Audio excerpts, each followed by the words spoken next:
আজকে তুমি যাবে চলে,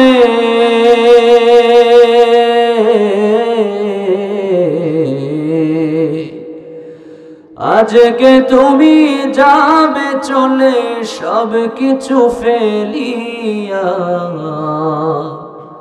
মসজিদের ওই পালকি আইনা দোলা দেয় সাজায়া তারে জনমের লাগিয়া।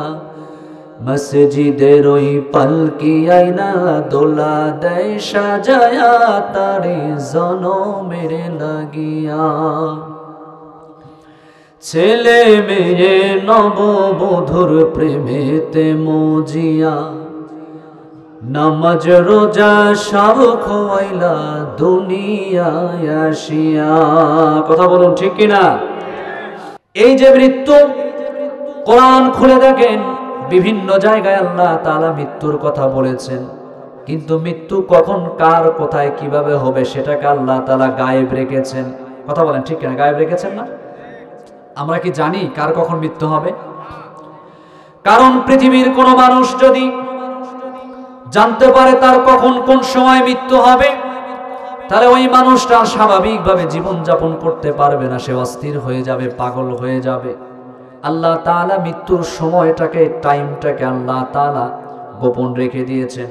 তবে আল্লাহ তাআলা যেই সময়টা নির্দিষ্ট করে রেখে দিয়েছেন, আল্লাহ তাআলা কোরআনুল কারীমের মধ্যে বলেন লিকুল্লি উম্মাতিন আজাল ফাইযা জাআ আজালুহুম লা ইস্তাখিরুনা সাআতান ওয়া লা ইস্তাকদিমুন। বান্দারে তোমার জন্য একটা ফিক্সড সময় আমি করে রেখেছি, ওই সময়টা যখন এসে যাবে তখন মালাকুল মাউত আজরাইল অটোমেটিক তোমার সামনে গিয়ে হাজির হয়ে যাবে। ওই সময় আমি আল্লাহ তাআলা তোমাকে একটা সেকেন্ডের জন্য এদিক সেদিক যাইতে দেব না। আল্লাহ তাআলা কোরআনের মধ্যে বলেন আইনামা তাকুনু ইউদরিকুমুল মাউতু ওয়ালাউ কুনতুম ফি বুরুজিম মুশাইয়াদা। বান্দারে তুমি মৃত্যু থেকে যতই পলায়ন করো, মৃত্যু থেকে যতই বাঁচার চেষ্টা করো না কেন, তুমি জেনে নাও মৃত্যুর ভয়ে তুমি যদি লোহার ঘর তৈরি করো, লোহা দিয়ে খাঁচা তৈরি করে তার মধ্যেও যদি তুমি পলায়ন করে থাকো, মৃত্যু সেখানেও তোমার সামনে গিয়ে হাজির হয়ে যাবে। আইনামা তাকুনু ইউদরিকুমুল মাউত ওয়ালাউ কুনতুম ফি বুরুজিম মুশাইয়াদা। আবার আল্লাহ তাআলা অন্যত্র বলেন কুল্লা ইয়ানফাকুমুল ফিরার। যদি তুমি মৃত্যুর ভয়ে ফিরারে আসামির মতো পালিয়ে পালিয়ে বেড়াও, তোমার বাড়ি যদি হয় গাইবান্ধা, মৃত্যু থেকে বাঁচার জন্য তুমি যদি লন্ডনেও চলে যাও, মৃত্যু থেকে বাঁচার জন্য যদি তুমি আমেরিকাও চলে যাও, সেখানে গিয়েও মৃত্যু তোমার সামনে হাজির হয়ে যাবে। কথা বলেন ঠিক কিনা? মৃত্যু থেকে পলায়ন করার কোনো সুযোগ আছে আমাদের? ফাইন্নাহু মুলাকীকুম। মৃত্যু আমাদের সাথে মোলাকাত করবে সামন দিক থেকে এসে। কিছু মানুষ আছে যখন মৃত্যুর সময় ঘনিয়ে আসবে, তারা আল্লাহ পাক রব্বুল আলামিনের কাছে বলবে আল্লাহ আর একটু আমাদেরকে সুযোগ দেন, কিন্তু আল্লাহ পাক রব্বুল আলামিন তাদেরকে আর একটু সুযোগ দান করবে না। এই পৃথিবীতে আল্লাহ পাক রব্বুল আলামিন একটা নয়, দুইটা নয়, পাঁচটা জিনিসকে আল্লাহ তাআলা গোপন রেখে দিয়েছেন। যেই পাঁচটা জিনিসের জ্ঞান, যেই পাঁচটা জিনিসের ইলম আমার আল্লাহ তাআলা নবী রাসূলদেরকে পর্যন্ত দেয় নাই। সাল্লু আলাইহি ওয়া সাল্লিমু তাসলিমা। সকলে দরুদ ইব্রাহিম পড়ি। আল্লাহুম্মা সাল্লি আলা মুহাম্মাদ ওয়া আলা আলি মুহাম্মাদ কামা সাল্লাইতা আলা ইব্রাহিম ওয়া আলা আলি ইব্রাহিম ইন্নাকা হামিদুম মাজিদ। আপনারা এখানে যারা বসে আছেন, দরুদ ইব্রাহিম পারেন না আপনারা? দরুদ ইব্রাহিম এটা আমরা নামাজে পড়ি। দরুদ ইব্রাহিম হাদিসের মধ্যে এসেছে, কোনো বান্দা যখন একবার এই দরুদ ইব্রাহিমটা পড়ে, আল্লাহ তাআলা সঙ্গে সঙ্গে তার উপরে 10টা রহমত বর্ষিত করে। বলি সুবহানাল্লাহ। 10টা গুনাহ মাফ করে দেয়, তার মর্যাদা বুলন্দ করে দেয়। এই দরুদ ইব্রাহিমটা যদি আমরা পড়ি আল্লাহ আমাদেরকে সওয়াব দেবে। আপনাদের মনে হয় সওয়াবের দরকার নাই? কার কার দরকার আছে একটু হাত উঠে দেখান তো। যদি দরকার থেকেই থাকে, যারা পারেন তারা তো পড়বেনই, আর যারা পারেন না তারা আমার সঙ্গে সঙ্গে পড়েন ইনশাআল্লাহ। আল্লাহুম্মা সাল্লি আলা মুহাম্মাদিন ওয়া আলা আলি মুহাম্মাদ কামা সাল্লাইতা আলা ইব্রাহিম ওয়া আলা আলি ইব্রাহিম ইন্নাকা হামিদুম মাজিদ।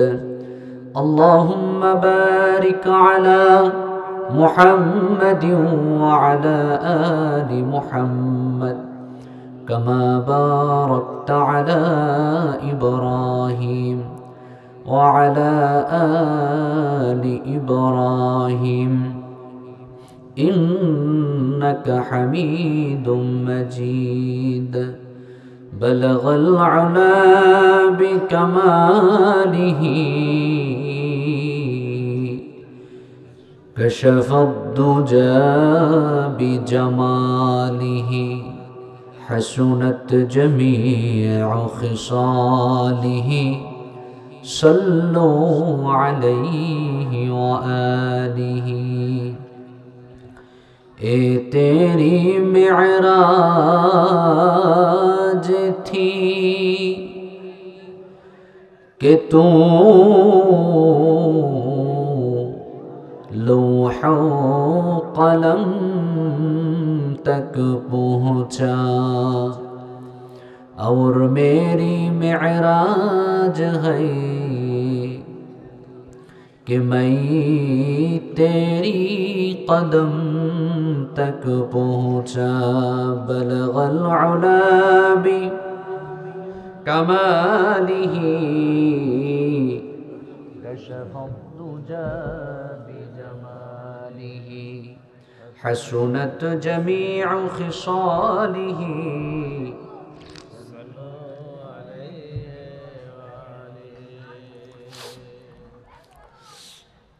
मनुष कोई जाए रे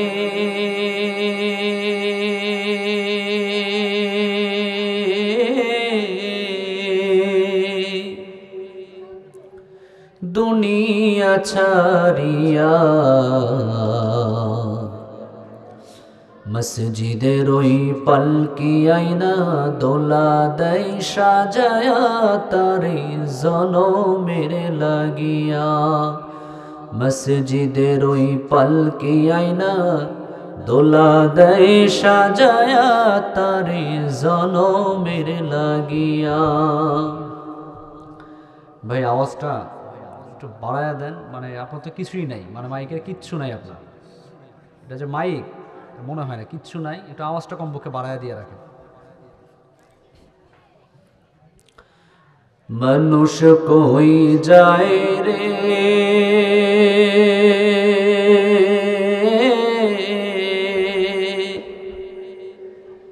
দুনিয়া ছাড়িয়া মসজিদের ওই পালকি আইনা দোলা দেয় সাজায়া তার লাগিয়া মসজিদের ওই পালকি আইনা দোলা দেয় সাজায়া তারে জনমের লাগিয়া। এই বাড়ির লাগিয়া কত করলাম মারামারি মামলা মোকদ্দমা কইরা খোয়াইলা রে করি।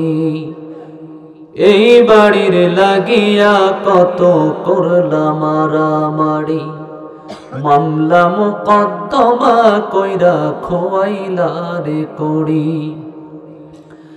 আজকে তুমি যাবে চলে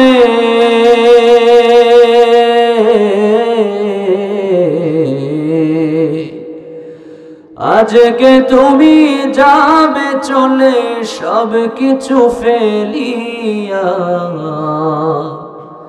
মসজিদের ওই পালকি আইনা দোলা দেয় সাজায়া তারে জনমের লাগিয়া। মসজিদের ওই পালকি আয়না দোলা দেয় সাজায়া তারে জনমের লাগিয়া। ছেলে মেয়ে নববধূর প্রেমেতে মজিয়া নামাজ রোজা সব খোয়াইলা দুনিয়ায় আসিয়া। কথা বলুন ঠিক কিনা? এই পৃথিবীতে আমরা দুনিয়াতে এসে আমাদের নামাজ কালাম ইবাদত বন্দেগী সব কিছু আমরা ভুলে গিয়েছি জগৎ সংসারে ডুবে থাকার কারণে। ছেলে মেয়ে নববধূর প্রেমেতে মজিয়া নামাজ রোজা সব খোয়াইলা দুনিয়ায় আসিয়া। সেই ছেলেরাই গোসল দেবে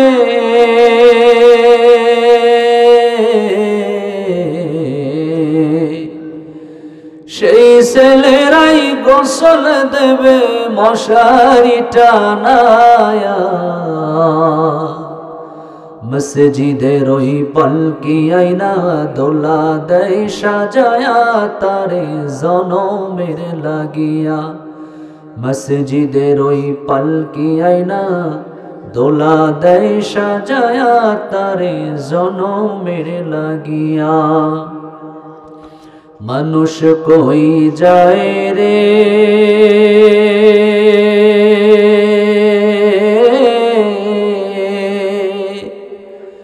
দুনিয়া ছাড়িয়া।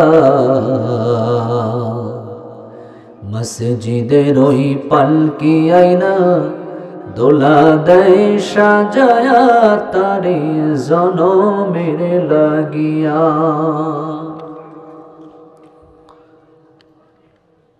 নান্দি শহর হিমায়তুল্লাহ হাফিজিয়া মাদ্রাসা ও লিল্লা বোর্ডিং এর উদ্যোগে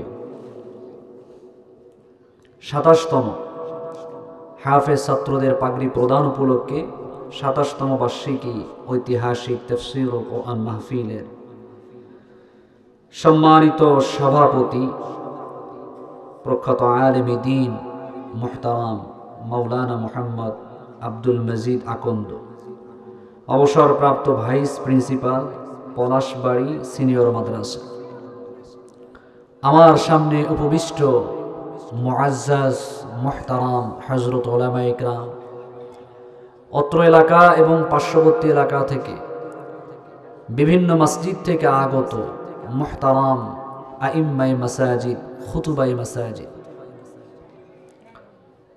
মুরব্বিয়ানে আযম, আমার সামনে উপবিষ্ট আমার অতি কাছের, অতি নিকটের, অতি মহাব্বতের, হৃদয়ের গহীনে যাদের স্থান, মনের মনে কুঠায় যাদের জায়গা, হীরকখণ্ড সমতুল্য চাঁদের সৌন্দর্যতাকেও হার মানিয়ে দেয়, খালিদ বিন ওয়ালিদ রাদিয়াল্লাহু তাআলা আনহুর উত্তরসূরি আমার যুবক ভাইয়েরা, স্নেহের কচিকাচারা, তালিবুল ইলম ছাত্র ভাইয়েরা, পর্দার অন্তরালে অবস্থানরতা আম্মাজান খাদিজাতুল কুবরা রাদিয়াল্লাহু তাআলা আনহার উত্তরসূরি আম্মাজান আয়েশা সিদ্দিকা রাদিয়াল্লাহু তাআলা আনহার উত্তরসূরি আমার দিনদার পরহেজগার মুত্তাকি মা ও বোনেরা, মহান আল্লাহ পাক রব্বুল আলামিনের আলিশান দরবারে লাখো কোটি শুকরিয়া আদায় করছি, নত শিরে সুজুদ পেশ করছি যে আল্লাহ পাক রব্বুল আলামিন আমাদেরকে এই অশান্তময় পৃথিবীর অশান্ত পরিবেশ থেকে, পাপ পঙ্কিলতায় পরিপূর্ণ অন্ধকারাচ্ছন্ন সমাজের ঘোর আধার থেকে, অমানিসা থেকে, জুলুমাত থেকে রহমতের হাতছানি দিয়ে আমার আপনার মতো অযোগ্য নালায়েক গুনাহগার নাফরমান বান্দাদেরকে নির্বাচন করে মনোনীত করে দুনিয়ার মাটিতে নবী করিম সাল্লাল্লাহু আলাইহি ওয়াসাল্লামের ভাষায় জান্নাতের বাগানে উলামায়ে কেরামের মজলিসে বা ওয়াক্ত বা আজমত বা মুহাব্বত এসে বসার তৌফিক দান করেছেন। এজন্য আপনারা খুশি না বেজার? কম না বেশি?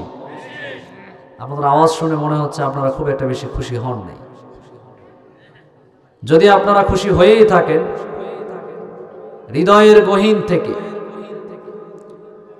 মন প্রাণ উজাড় করে দিয়ে সেই মহান মুনিবের শেখানো ভাষায় সকলেই কালিমাতুশ শুকুর আদায় করে বলি আলহামদুলিল্লাহ।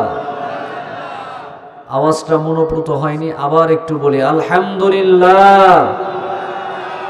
রব্বানা লাকাল হামদ হামদান কাসীরান তাইয়িবান মুবারাকান ফীহি রব্বানা লাকাল হামদ কামা ইয়ানবাগী লিজালালি ওয়াজহিকা ওয়া আযীমি সুলতানিকা। সম্মানিত উপস্থিতি, সম্মানিত ভাইয়েরা, কোরআনের মাহফিল দীর্ঘ সময় ধরে আপনাদের সামনে আলোচনা করতেছিলেন আমার অত্যন্ত কাছের মহাব্বতের ভাই মাওলানা রবিউল ইসলাম সাহেব। আলহামদুলিল্লাহ, আপনারা ধৈর্য সহকারে বসে এতক্ষণ ধরে কোরআন হাদিসের আলোচনাগুলো শ্রবণ করতেছিলেন। আমিও আশা রাখবো খুবই অল্প সময়, যতক্ষণ দেখব যে আপনাদের আলোচনা শোনার আগ্রহ আছে, মন মানসিকতা আছে, ততক্ষণ ইনশাআল্লাহ আলোচনা চলবে ইনশাআল্লাহ। আপনারা আমলের নিয়তে যে কথাগুলো আমি বলবো, সর্বোপরি আমলের নিয়তে আমরা শোনার চেষ্টা করব ইনশাআল্লাহ। দেখেন, হেদায়েতের জন্য এই ভুরি ভুরি বস্তা ভর্তি মাহফিলের প্রয়োজন নাই। কথা বলেন ঠিক কিনা? একটা মাহফিল যদি আমার আপনার তাকদিরে লেগে যায়, আমার আপনার হেদায়েতের জন্য একটা মাহফিলই যথেষ্ট, তাই না? প্রতিনিয়ত কম মাহফিল তো হয় না বাংলাদেশ। আনাচে কানাচে সব জায়গায় তাফসির মাহফিল হয়, কিন্তু ফজরের সময় মসজিদে গেলে কি সবাইকে পাওয়া যায়? তাহলে মাহফিল দিয়ে কি হবে? আরেকটা বিষয় শুরুতেই প্রাসঙ্গিক বলে নেই, আমরা যারা মাহফিল শুনতে আসি আমাদের চিন্তা চেতনাটা কেমন থাকে? আমরা মোবাইল খুঁজে খুঁজে যিনি বেশি ভাইরাল পারসন, যাকে আমরা চিনি, যিনি একটু হাসাতে পারেন, মজা মস্করা করতে পারেন, বিভিন্ন রকমের কসস যেগুলোর নুসুস নাই, যেগুলোর কোনো রেফারেন্স নাই, কোরআন হাদিস তো দূরের কথা, জয়ীফ হাদিসের মধ্যেও খুঁজে পাওয়া যায় না, এমন কিছু ঘটনা যেগুলো শুনে আমরা চোখের পানি ফেলে ফেলে কান্না করি যতক্ষণ মঞ্চে বসে থাকে, বা নিচে শ্রোতারা যতক্ষণ বসে থাকে, কণ্ঠ সুন্দর, কানের প্রশান্তি, শুনে মজা পায়, চলে যায়, এটা রিয়াকশন ততক্ষণ পর্যন্তই থাকে, বাড়িতে গেলে আর থাকে না। এটা কথা বলেন ঠিক কিনা? শুনতে খারাপ লাগতেছে আপনাদের? বিষয়টা এরকমই, ট্র্যাডিশন হয়ে গেছে। তাফসীর মাহফিলগুলো এখন কি হয়ে গিয়েছে? ট্র্যাডিশন হয়ে গিয়েছে। আল্লাহ রাসূল সাল্লাল্লাহু আলাইহি ওয়াসাল্লাম বলেন, মান ক্বালা সাদাকা, যে ব্যক্তি কোরআন থেকে বলে, হাদিস থেকে বলে, একমাত্র সেই সত্য বলে। আর যে কোরআন সুন্নাহর বাইরে কথা বলে, বুঝতে হবে সে কি বলে? মিথ্যা বলে। এটা আওয়াজ দিয়ে বলেন, সে কি বলে? সে মিথ্যা বলে। কারণ এই কোরআনকে তো আল্লাহ পাক রব্বুল আলামিন মানুষের হেদায়েতের জন্য আল্লাহ তাআলা কি করেছেন? নাজিল করেছেন। এই কোরআনকে সংবিধান হিসাবে আমাদের জন্য দিয়েছেন। এই কোরআনকে শুধু তেলাওয়াতের মধ্যে সীমাবদ্ধতা রাখার জন্য এই কোরআনকে আল্লাহ তাআলা অবতীর্ণ করেন নাই। এই কোরআন দিয়ে শুধু আপনি জিন ভূত তাড়াবেন, এই কোরআন থেকে সূরা নাস, সূরা ফালাক পড়ে পানির মধ্যে দম পড়ে সেই পানি খেয়ে আপনি আরোগ্য লাভ করবেন। এই কোরআন আপনি কাঁধে করে নিয়ে, বুকে করে নিয়ে মানুষের বাড়িতে গিয়ে খতমে কোরআন পড়ে হাদিয়া তোহফা আপনি গ্রহণ করবেন। কোরআন কি শুধু সেজন্যই নাজিল হয়েছে? এই কোরআন তো নাজিল করেছেন আল্লাহ তাআলা যে এই কোরআন থাকবে সংবিধান হিসাবে, এই কোরআন থাকবে রাষ্ট্রের সেই ইউনিয়ন পরিষদ পার থেকে নিয়ে শুরু করে সুপ্রিম কোর্টের আপিল বিভাগ পর্যন্ত, বিচার বিভাগ পর্যন্ত এই কোরআন থাকবে। এই কোরআনকে দিয়ে রাষ্ট্র পরিচালনা করতে হবে। এই কোরআনকে দিয়ে যখন রাষ্ট্র পরিচালনা করা হবে, তখন সেই রাষ্ট্রের মধ্যে, সেই জমিনের মধ্যে, সেই দেশের মধ্যে আল্লাহ পাক রব্বুল আলামিনের রহমত বর্ষিত হবে। বারাকাতিম মিনাস সামাই ওয়াল আরদ, আসমান এবং জমিনের বারাকা, সমস্ত রহমত, সমস্ত বরকত আল্লাহ তাআলা খুলে দিবেন, বলি সুবহানাল্লাহ। দুঃখজনক বিষয় হলো কোরআন ওই সুপ্রিম কোর্টের আপিল বিভাগ পর্যন্ত নিয়ে যাওয়া তো অনেক দূরের কথা। যারা আমরা বসে আছি, আমরা কোরআন পড়তেই পারি না, কোরআন পড়তেই পারি না, আমরা তেলাওয়াত করতেই পারি না। আমাদের সন্তানরাও কোরআন তেলাওয়াত করতে পারে না। যাদের সন্তানরা একটু মাদ্রাসায় পড়ে তারা একটু পারে। একটা সময় সকালে মক্তব ছিল, বাচ্চারা কোরআন পড়তে যেত। এখন সেই ইহুদি খ্রিস্টান নাসারারা ষড়যন্ত্র করে সকালবেলা বিভিন্ন কিন্ডার গার্ডেনগুলোকে খুলে দিয়েছে। সকালবেলা আমার বাচ্চা, আপনার বাচ্চা এতগুলা বই সে কাঁধের মধ্যে নিতে পারে না, নিয়ে সে হাঁটা দেয়। কোরআন শিখবে কোন সময়? এখনো জিয়ে রেখেছে এই মাদ্রাসাগুলো আমার আপনার সন্তানকে বুনিয়াদী শিক্ষা দেওয়ার জন্য, দ্বীনের শিক্ষা দেওয়ার জন্য। এই মাদ্রাসাগুলো আমার আপনার জন্য, আমাদের জন্য খাস রহমত, বলি সুবহানাল্লাহ। এই যে ভূমিকম্প হয়ে গেল, এর চেয়ে বড় বড় বিপদ আপদ বালা মুসিবত আমাদের জন্য আল্লাহ তাআলা বরাদ্দ করে রেখেছেন, সেগুলো আসতে ধরে। কিন্তু এই যে শেষ রাত্রে তাহাজ্জুদের সময় আমি আপনি যখন নাকে সরিষার তেল দিয়ে, কাঁথা কম্বল মুড়ি দিয়ে ঘুমাই, এই বাচ্চাগুলো তখন ঠান্ডা পানি দিয়ে ওযু করে তাহাজ্জুদের সময় উঠে তাদের কচি কণ্ঠে কোরআনুল কারীমের তেলাওয়াত করে, বলি সুবহানাল্লাহ। এদের তেলাওয়াতের বিনিময়ে আল্লাহ তাআলা আমাদের উপর থেকে আযাব গজবগুলোকে দূরে সরিয়ে নিয়ে যায়, সুবহানাল্লাহ। এই মাদ্রাসা আশপাশের যত গ্রাম আছে তাদের জন্য রহমত, তাদের জন্য খাস রহমত। এই কোরআন আজকে আমরা পড়তে পারি না, কোরআন তেলাওয়াত করতে পারি না। লজ্জা থাকা দরকার। আমার সন্তান ইংলিশ পারে, আমার সন্তান বাংলা পারে, আমার সন্তান সব কিছু শিখলো, কিন্তু এই কোরআনকে শিখতে পারলো না। এর চেয়ে লজ্জাস করার কোনো কিছু হতে পারে না। কথা বলুন ঠিক কিনা? সন্তানকে কোরআন শেখানোর দরকার আছে না নাই? আছে না নাই? প্রিয় ভাইয়েরা আমার, আলোচনায় ঢোকার আগে খুবই সংক্ষেপে আপনাদের সামনে যারা হাফেজে কোরআন, যাদের সন্তান হাফেজ হলো, এই যে আজকে ছোট্ট ছোট্ট 8টা বাচ্চাকে পাগড়ি প্রদান করা হলো, এই বাচ্চাগুলোর এত দাম, এত শান, এত মান আমার আপনার নবী জনাবে মুহাম্মদুর রাসূলুল্লাহ সাল্লাল্লাহু আলাইহি ওয়াসাল্লাম বলেছেন, কাল কিয়ামতের ময়দানে আল্লাহ তাআলা এই হাফেজে কোরআনদেরকে ডেকে ডেকে বলবেন, ইউকালু লিসাহিবিল কোরআন, হে সাহিবে কোরআন, হে হাফেজে কোরআন, কোথায় কোথায় তোমরা আমার সামনে চলে আসো। সমস্ত হাফেজে কোরআনরা আল্লাহর সামনে গিয়ে উপস্থিত হয়ে যাবে। আল্লাহ তাআলা বলবেন, ইকরা, ও হাফেজে কোরআন, তোমরা কোরআনের তেলাওয়াত করো। হাফেজে কোরআনরা আল্লাহ তাআলার কাছে বলবে, আল্লাহ কিভাবে তেলাওয়াত করব? ওয়ারতাকি ওয়ারাত্তিল কামা কুনতা তুরাত্তিল ফিদ দুনিয়া, যেইভাবে তোমরা দুনিয়ার জমিনে কোরআনকে তেলাওয়াত করেছো, রাতের ঘুমকে হারাম করে দিয়ে তোমরা কোরআন তেলাওয়াত করেছো, যেভাবে দুনিয়াতে কোরআন তেলাওয়াত করেছো সেইভাবে কোরআনকে তেলাওয়াত করো। হাফেজে কোরআনরা কোরআন তেলাওয়াত করতে থাকবে। فإن منزلتك عند آخر آية تقرأها, আমার আপনার নবী বলেন, একটা করে আয়াত পড়বে আর এক তলাকের উপরের দিকে উঠতে থাকবে। 6666 মতান্তরে কম বেশি হতে পারে।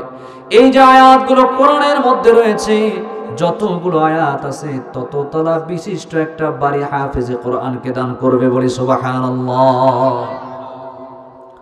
প্রিয় ভাইরা আমার, সন্তানটারে আপনি ইঞ্জিনিয়ার বানাইলে কোনো লাভ নাই, সন্তানটারে ডাক্তার বানাইছেন কোনো লাভ নাই যদি ওর মধ্যে দিনদারি না থাকে। জাগতিকভাবে হয়তো বা একটু ফায়দা পাইতে পারে, কিন্তু কবরের মধ্যে ওর জন্য কোনো পার্সেন্টেজ নাই।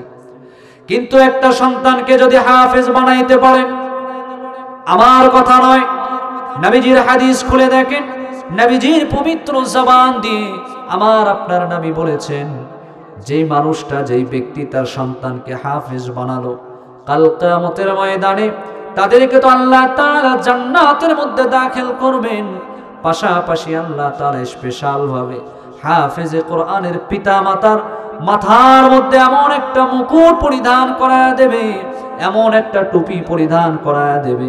হাদিস বলে ওই টুপির আলো, ওই মুকুটের আলোটা এত বেশি হবে যে আলোটা সূর্যের আলোকে পর্যন্ত হার মানিয়ে দিবে। বলি সুবহানাল্লাহ। মন চায় না?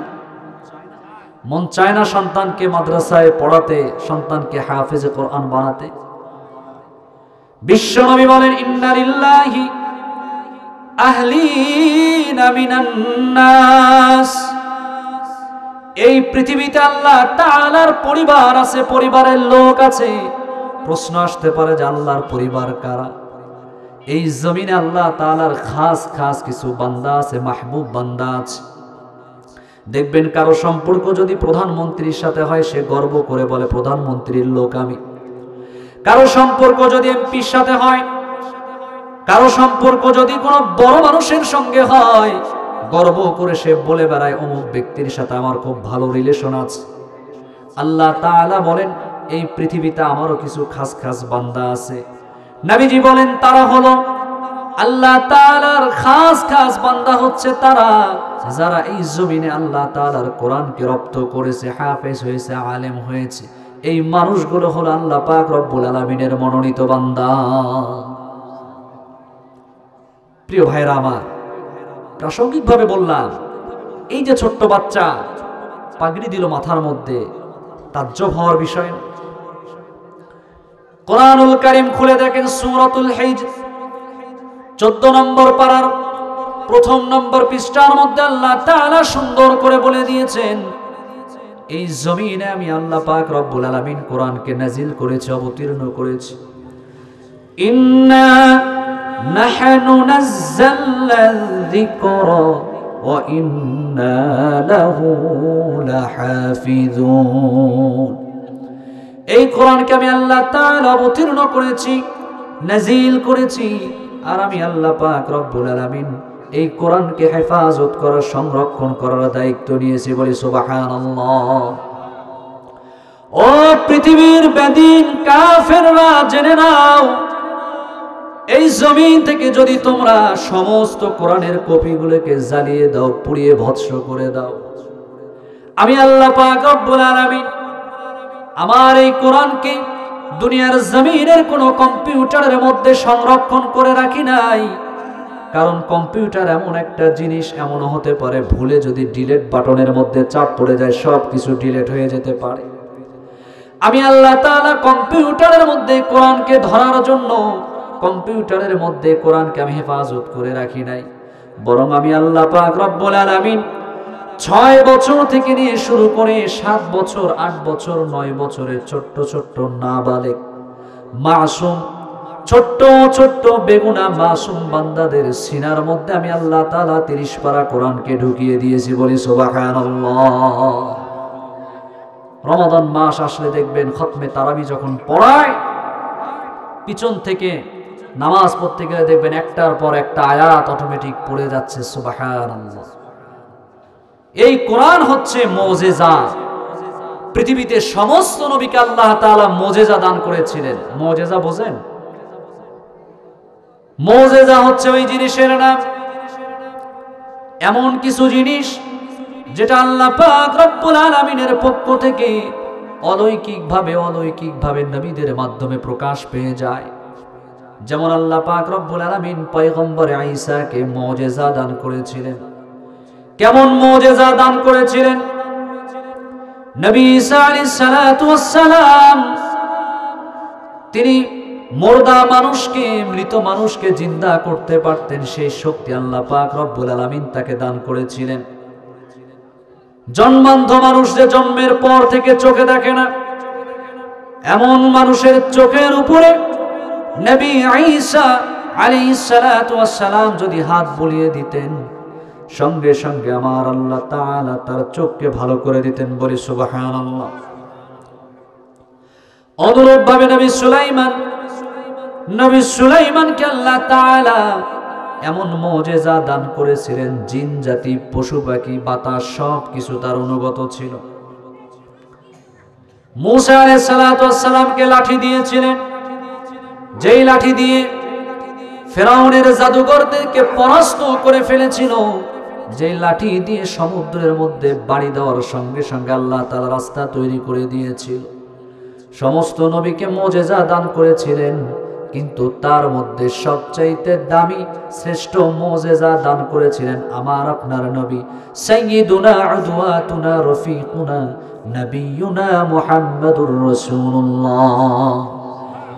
নবীজিকে এমন মুজিজা দান করেছিলেন, সেই মুজিজা অন্য কিছু নয়, সেই মুজিজা হলো মহাবিশ্বের বিস্ময়কর মহাগ্রন্থ আল কোরআন। বলি সুবহানাল্লাহ। এই কোরআন হচ্ছে সবচাইতে দামি মুজিজা। এই মুজিজা আল্লাহ রাসূল সাল্লাল্লাহু আলাইহি ওয়াসাল্লামকে দান করেছিলেন কে? আল্লাহ পাক রব্বুল আলামিন। সেই কোরআন আজকে ছোট্ট ছোট্ট বাচ্চাগুলো তাদের সিনার মধ্যে, বক্ষের মধ্যে ধারণ করেছে। গর্বের বিষয়, যার সন্তান আজকে হাফেজ হলো তাদের জন্য গর্ব করার বিষয়, তাদের প্রাউড ফিল হওয়ার বিষয় যে আমার সন্তান আজকে কোরআনুল কারীম হেফজ করে মাথার মধ্যে পাগড়ি পরিধান করিয়ে দেওয়া হলো। প্রিয় ভাইরা আমার, এই কোরআন থেকে আপনাদেরকে আজকে আলোচনা শোনাতে চাই। তার আগে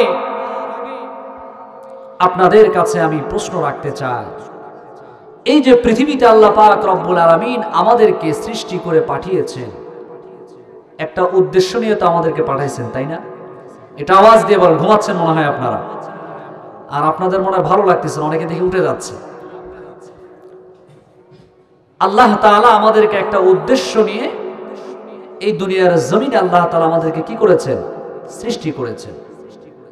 27 নম্বর পারা 2 নম্বর পৃষ্ঠার শুরু থেকে একটু পরের দিকে আল্লাহ তাআলা বললেন, ওয়ামা খালাকতুল জিন্না ওয়াল ইনসা ইল্লা লিয়াবুদুন।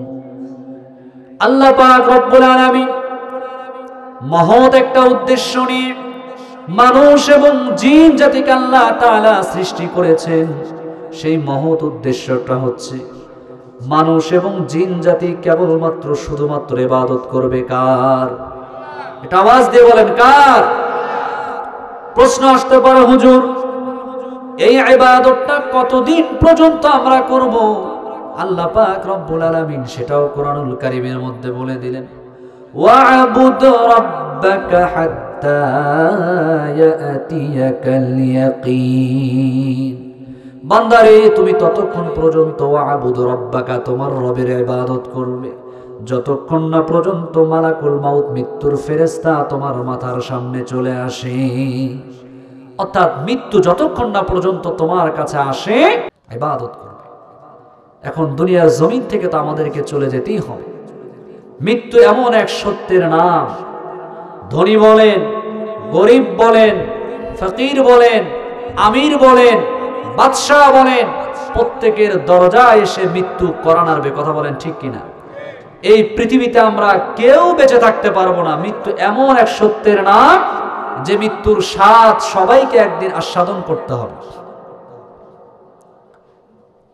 আল্লাহ তাআলা বলেন সূরা আলে ইমরানের মধ্যে, আল্লাহ তাআলা বললেন, কুল্লু নাফসিন যায়িকাতুল মাউত ওয়া ইন্নামা তুওয়াফাউনা উজুরাকুম ইয়াওমাল কিয়ামা ফামান যুহজিহা আনিন নারি ওয়া উদখিলাল জান্নাতা ফাকাদ ফাজ। প্রত্যেকটা নফসকে মৃত্যুবরণ করতে হবে। যাদের মধ্যে প্রাণ আছে, সে জিন হোক কিংবা জানোয়ার হোক, যার মধ্যে প্রাণ আছে সে একদিন দুনিয়ার জমিন থেকে বিদায় নিয়ে চলে যাবে। এই যে আল্লাহ তাআলা অল্প সময়ের জন্য আমাদেরকে দুনিয়াতে পাঠালেন, আবার আমরা চলে যাব। কেন এবার পাঠালেন? মৃত্যুর পরে কি হবে আল্লাহ তাআলা আয়াতের মধ্যে বললেন, ওয়া ইন্নামা তুওয়াফাউনা উজুরাকুম ইয়াওমাল কিয়ামাহ।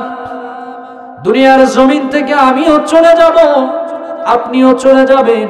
কেউ আমরা দুনিয়ার জমিনে থাকবো না, কিন্তু কিয়ামতের মাঠে আল্লাহ পাক রব্বুল আলামিন বান্দা দুনিয়াতে যা কিছু করে যাবে সব কিছুর ফল আল্লাহ তাআলা করায় করায় তাকে বুঝিয়ে দিবে। বলি সুবহানাল্লাহ। যদি আমরা নেক আমল করে যাই আল্লাহ তাআলা নেক আমলের বদলা আমাদেরকে দেবেন, যদি বদ আমল করে যাই বদ আমলের বদলা আমাদেরকে দেবেন। ফামান যুহজিহা আনিন নারি ওয়া উদখিলাল জান্নাতা ফাকাদ ফাজ। কাল কিয়ামতের ময়দানে ওই ব্যক্তিটা হবে সফল। দুনিয়ার জমিনে সে অনেক কিছু করেছে, অনেক টাকার মালিক ছিল, অনেক পয়সার মালিক ছিল, এটা সফলতার মানদণ্ড নয়। বরং কোরআন বলে সফলতার মানদণ্ড হলো সেই জিনিসের নাম। কাল কিয়ামতের ময়দানে ফামান যুহজিহা আনিন নার ওয়া উদখিলাল জান্নাহ, যেই মানুষটাকে জাহান্নামের আগুন থেকে বের করে যেই মানুষটাকে জান্নাতের মধ্যে দাখিল করানো হবে, প্রবেশ করানো হবে, ওই মানুষটাই কাল কিয়ামতের ময়দানে হবে সবচাইতে চূড়ান্ত পর্যায়ের সফল। কিয়ামতের ময়দানে যদি আমি আপনি জাহান্নামী হয়ে যাই, তাহলে এই যে দুনিয়ার জমিনে আমার টাকা ছিল, পয়সা ছিল, ক্ষমতা ছিল, সব কিছু সেখানে গিয়ে কি হয়ে যাবে? শেষ হয়ে যাবে। প্রিয় ভাইয়েরা আমার, মৃত্যু তো চলে আসবে। এই মৃত্যুর যন্ত্রণা এতটা মারাত্মক, এতটা কঠিন যন্ত্রণা, আপনাদের সামনে যদি হাদিস থেকে আমি উপস্থাপন করি। মালাকুল মাউত আজরাইল যখন মাতার সামনে চলে আসবে, একজন মানুষ দুনিয়ার জমিন থেকে যখন চলে যাবে, তার এতটা কষ্ট হবে, এতটা কষ্ট হবে।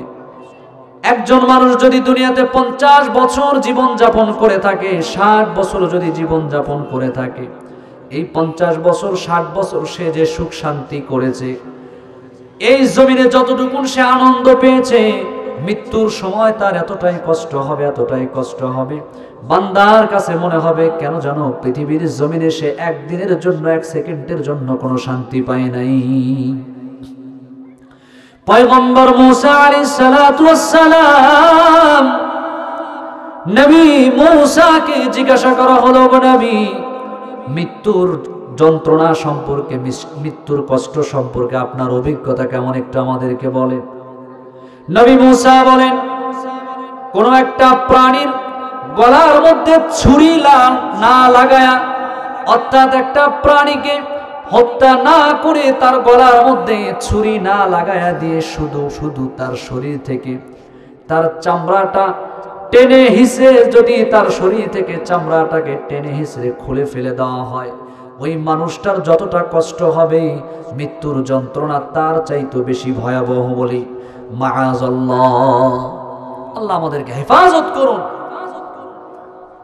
প্রিয় ভাইরা আমার, নবী পয়গম্বর ইদ্রিস পয়গম্বর শখ করে মৃত্যুবরণ করেছিলেন। আল্লাহ তাআলার কাছে তিনি শখ করে মৃত্যুবরণ করেছেন। কেমন শখের মৃত্যু? মালাকুল মাউত আজরাইল এসেছিলেন পয়গম্বর ইদ্রিসের সঙ্গে বন্ধুত্ব করার জন্য। পয়গম্বর ইদ্রিসের সঙ্গে বন্ধুত্ব করতে চেয়েছিল।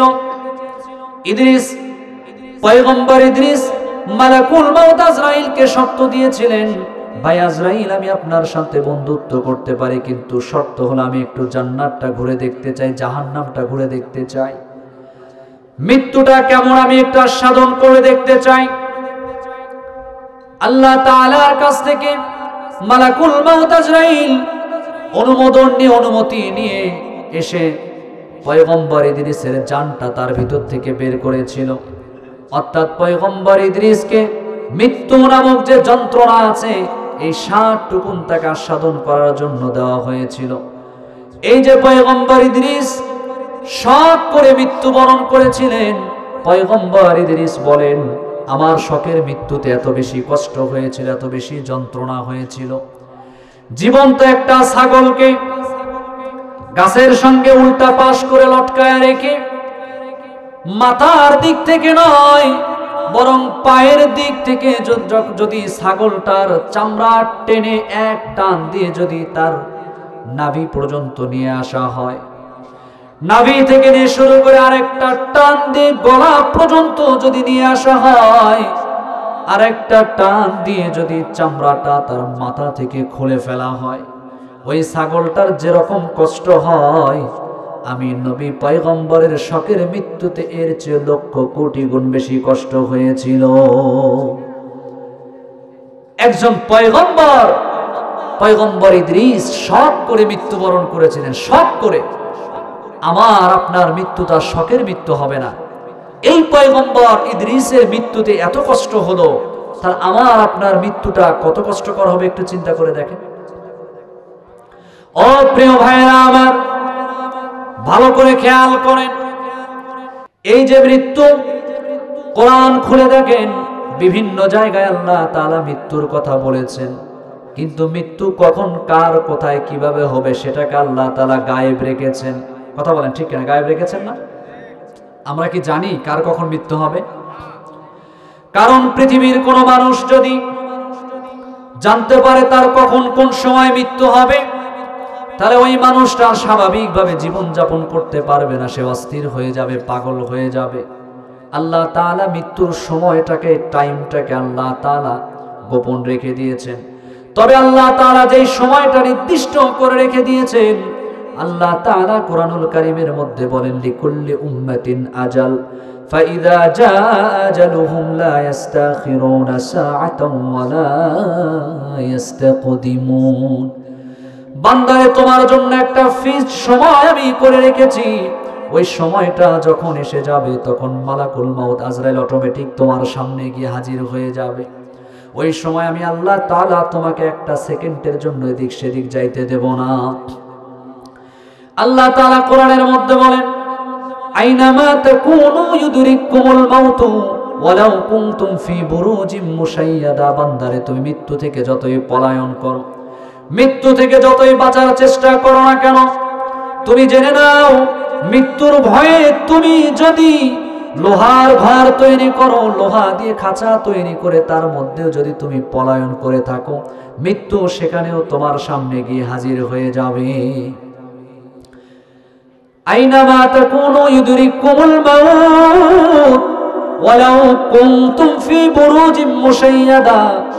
আবার আল্লাহ তাআলা অন্যত্র বলেন, কুল লা ইয়ানফাকুমুল ফিরার। যদি তুমি মৃত্যুর ভয়ে ফিরারে আসামির মতো পালিয়ে পালিয়ে বেড়াও, তোমার বাড়ি যদি হয় গাইবান্ধা, মৃত্যু থেকে বাঁচার জন্য তুমি যদি লন্ডনেও চলে যাও, মৃত্যু থেকে বাঁচার জন্য যদি তুমি আমেরিকাও চলে যাও, সেখানে গিয়েও মৃত্যু তোমার সামনে হাজির হয়ে যাবে। কথা বলেন ঠিক কিনা? মৃত্যু থেকে পলায়ন করার কোনো সুযোগ আছে আমাদের? ফাইন্নাহু মুলাকীকুম। মৃত্যু আমাদের সাথে মোলাকাত করবে সামন দিক থেকে এসে। কিছু মানুষ আছে যখন মৃত্যুর সময় ঘনিয়ে আসবে, তারা আল্লাহ পাক রব্বুল আলামিনের কাছে বলবে, আল্লাহ আর একটু আমাদেরকে সুযোগ দেন। কিন্তু আল্লাহ পাক রব্বুল আলামিন তাদেরকে আর একটু সুযোগ দান করবে না। এই পৃথিবীতে আল্লাহ পাক রব্বুল আলামিন একটা নয়, দুইটা নয়, পাঁচটা জিনিসকে আল্লাহ তাআলা গোপন রেখে দিয়েছেন। যেই পাঁচটা জিনিসের জ্ঞান, যেই পাঁচটা জিনিসের ইলম আমার আল্লাহ তাআলা নবী রাসূলদেরকে পর্যন্ত দেয় নাই। শুনবেন আপনারা? কয়টা জিনিসের জ্ঞান? পাঁচটা জিনিসের জ্ঞান, ইলম আল্লাহ পাক রব্বুল আলামিন নিজের ইলমের খাজানার মধ্যে রেখে দিয়েছেন। এই পাঁচটা জিনিস তিনি কোনো নবী রাসূলকেও কি করেন নাই? দেয় নাই। কোরআনুল কারীমের মধ্যে আল্লাহ তাআলা সুন্দরভাবে পাঁচটা জিনিসের বর্ণনা দিয়েছেন, যেই পাঁচটা জিনিসের জ্ঞান আল্লাহ তাআলা কাউকে দেয় নাই। আল্লাহ তাআলা বলেন, ইন্নাল্লাহা ইনদাহু ইলমুস সাআ। প্রথমত হচ্ছে কিয়ামত দিবসের জ্ঞান। কিয়ামত কবে সংগঠিত হবে, কবে এই দুনিয়া ধ্বংস হয়ে যাবে, আল্লাহ পাক রব্বুল আলামিন নির্দিষ্টভাবে দিনটাকে উল্লেখ করে দেয় নাই। আল্লাহ পাক রব্বুল আলামিন নবীর মাধ্যমে কিছু আলামত, কিছু সিম্পটমের কথা বলেছেন। কিয়ামত হবে জুমার দিনে বা কিয়ামতের আগে বড় বড় ছোট ছোট অনেক আলামত প্রকাশ পাবে, কিন্তু কিয়ামত কবে সংঘটিত হবে নির্দিষ্টভাবে আমার আপনার রব আল্লাহ তাআলা এটাকে প্রকাশ করে দেয় নাই। এক নম্বরে কিসের জ্ঞান? কিয়ামত দিবসের জ্ঞান। কিয়ামত কবে হবে এই জ্ঞান একমাত্র কে রাখেন? একটা আওয়াজ দিয়ে বলেন তো, একটা আওয়াজ দিয়ে বলেন, কে রাখে? আল্লাহ রাখে। ওয়ায়ুনাজ্জিলুল গায়ব, দ্বিতীয় নাম্বার জ্ঞান হচ্ছে কখন কোথায় কত ফোঁটা বৃষ্টি দিতে হবে, জ্ঞান রাখেন একমাত্র আল্লাহ। কারণ আমাদের দেশের আবহাওয়া অফিস যেগুলো আছে তারা বলে অমুক জায়গায় বৃষ্টি হবে হবে, আবার বলে যে না না হওয়ার সম্ভাবনা নাই। কারণ বৃষ্টি যিনি দেন তিনি একমাত্র জানেন কখন কোথায় কতটুকু বৃষ্টির প্রয়োজন। কথা বলুন ঠিক কিনা? দেখবেন গাইবান্ধায় বৃষ্টি হচ্ছে কিন্তু ঢাকায় বৃষ্টি নাই, আবার ঢাকায় বৃষ্টি হচ্ছে চট্টগ্রামের জমিনে প্রচন্ড রোদ। এই সব কিছু করেন আমার আল্লাহ। কখন কোথায় কতটুকুন বৃষ্টি হবে, কতটুকুন বৃষ্টির দরকার, কতটুকুন বৃষ্টি লাগবে, এটা বন্টন করেন আমার আপনার রব আল্লাহ। ওয়া ইয়ালামু মা ফিল আরহাম। তৃতীয় নাম্বার জ্ঞান হচ্ছে মায়ের রেহেমের মধ্যে, অর্থাৎ মায়ের গর্ভের মধ্যে সন্তানটা ছেলে হবে না মেয়ে হবে, এই জ্ঞান রাখেন একমাত্র আমার আল্লাহ।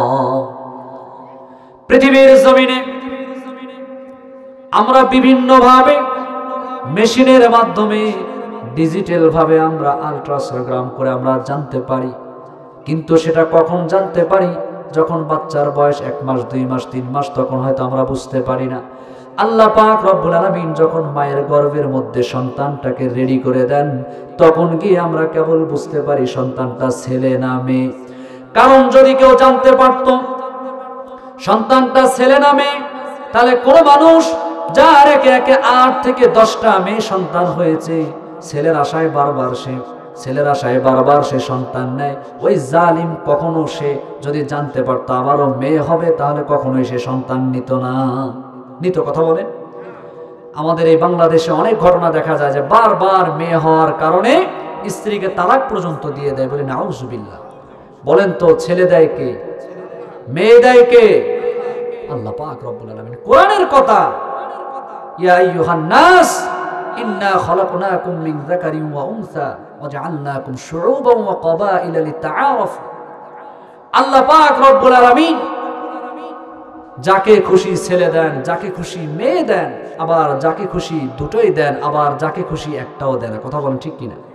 সন্তান দেওয়ার মালিক হচ্ছেন আল্লাহ। ও প্রিয় ভাইরা আমার, রাত্রি গভীর হয়ে গিয়েছে, একটু মনোযোগ দিয়ে শুনেন।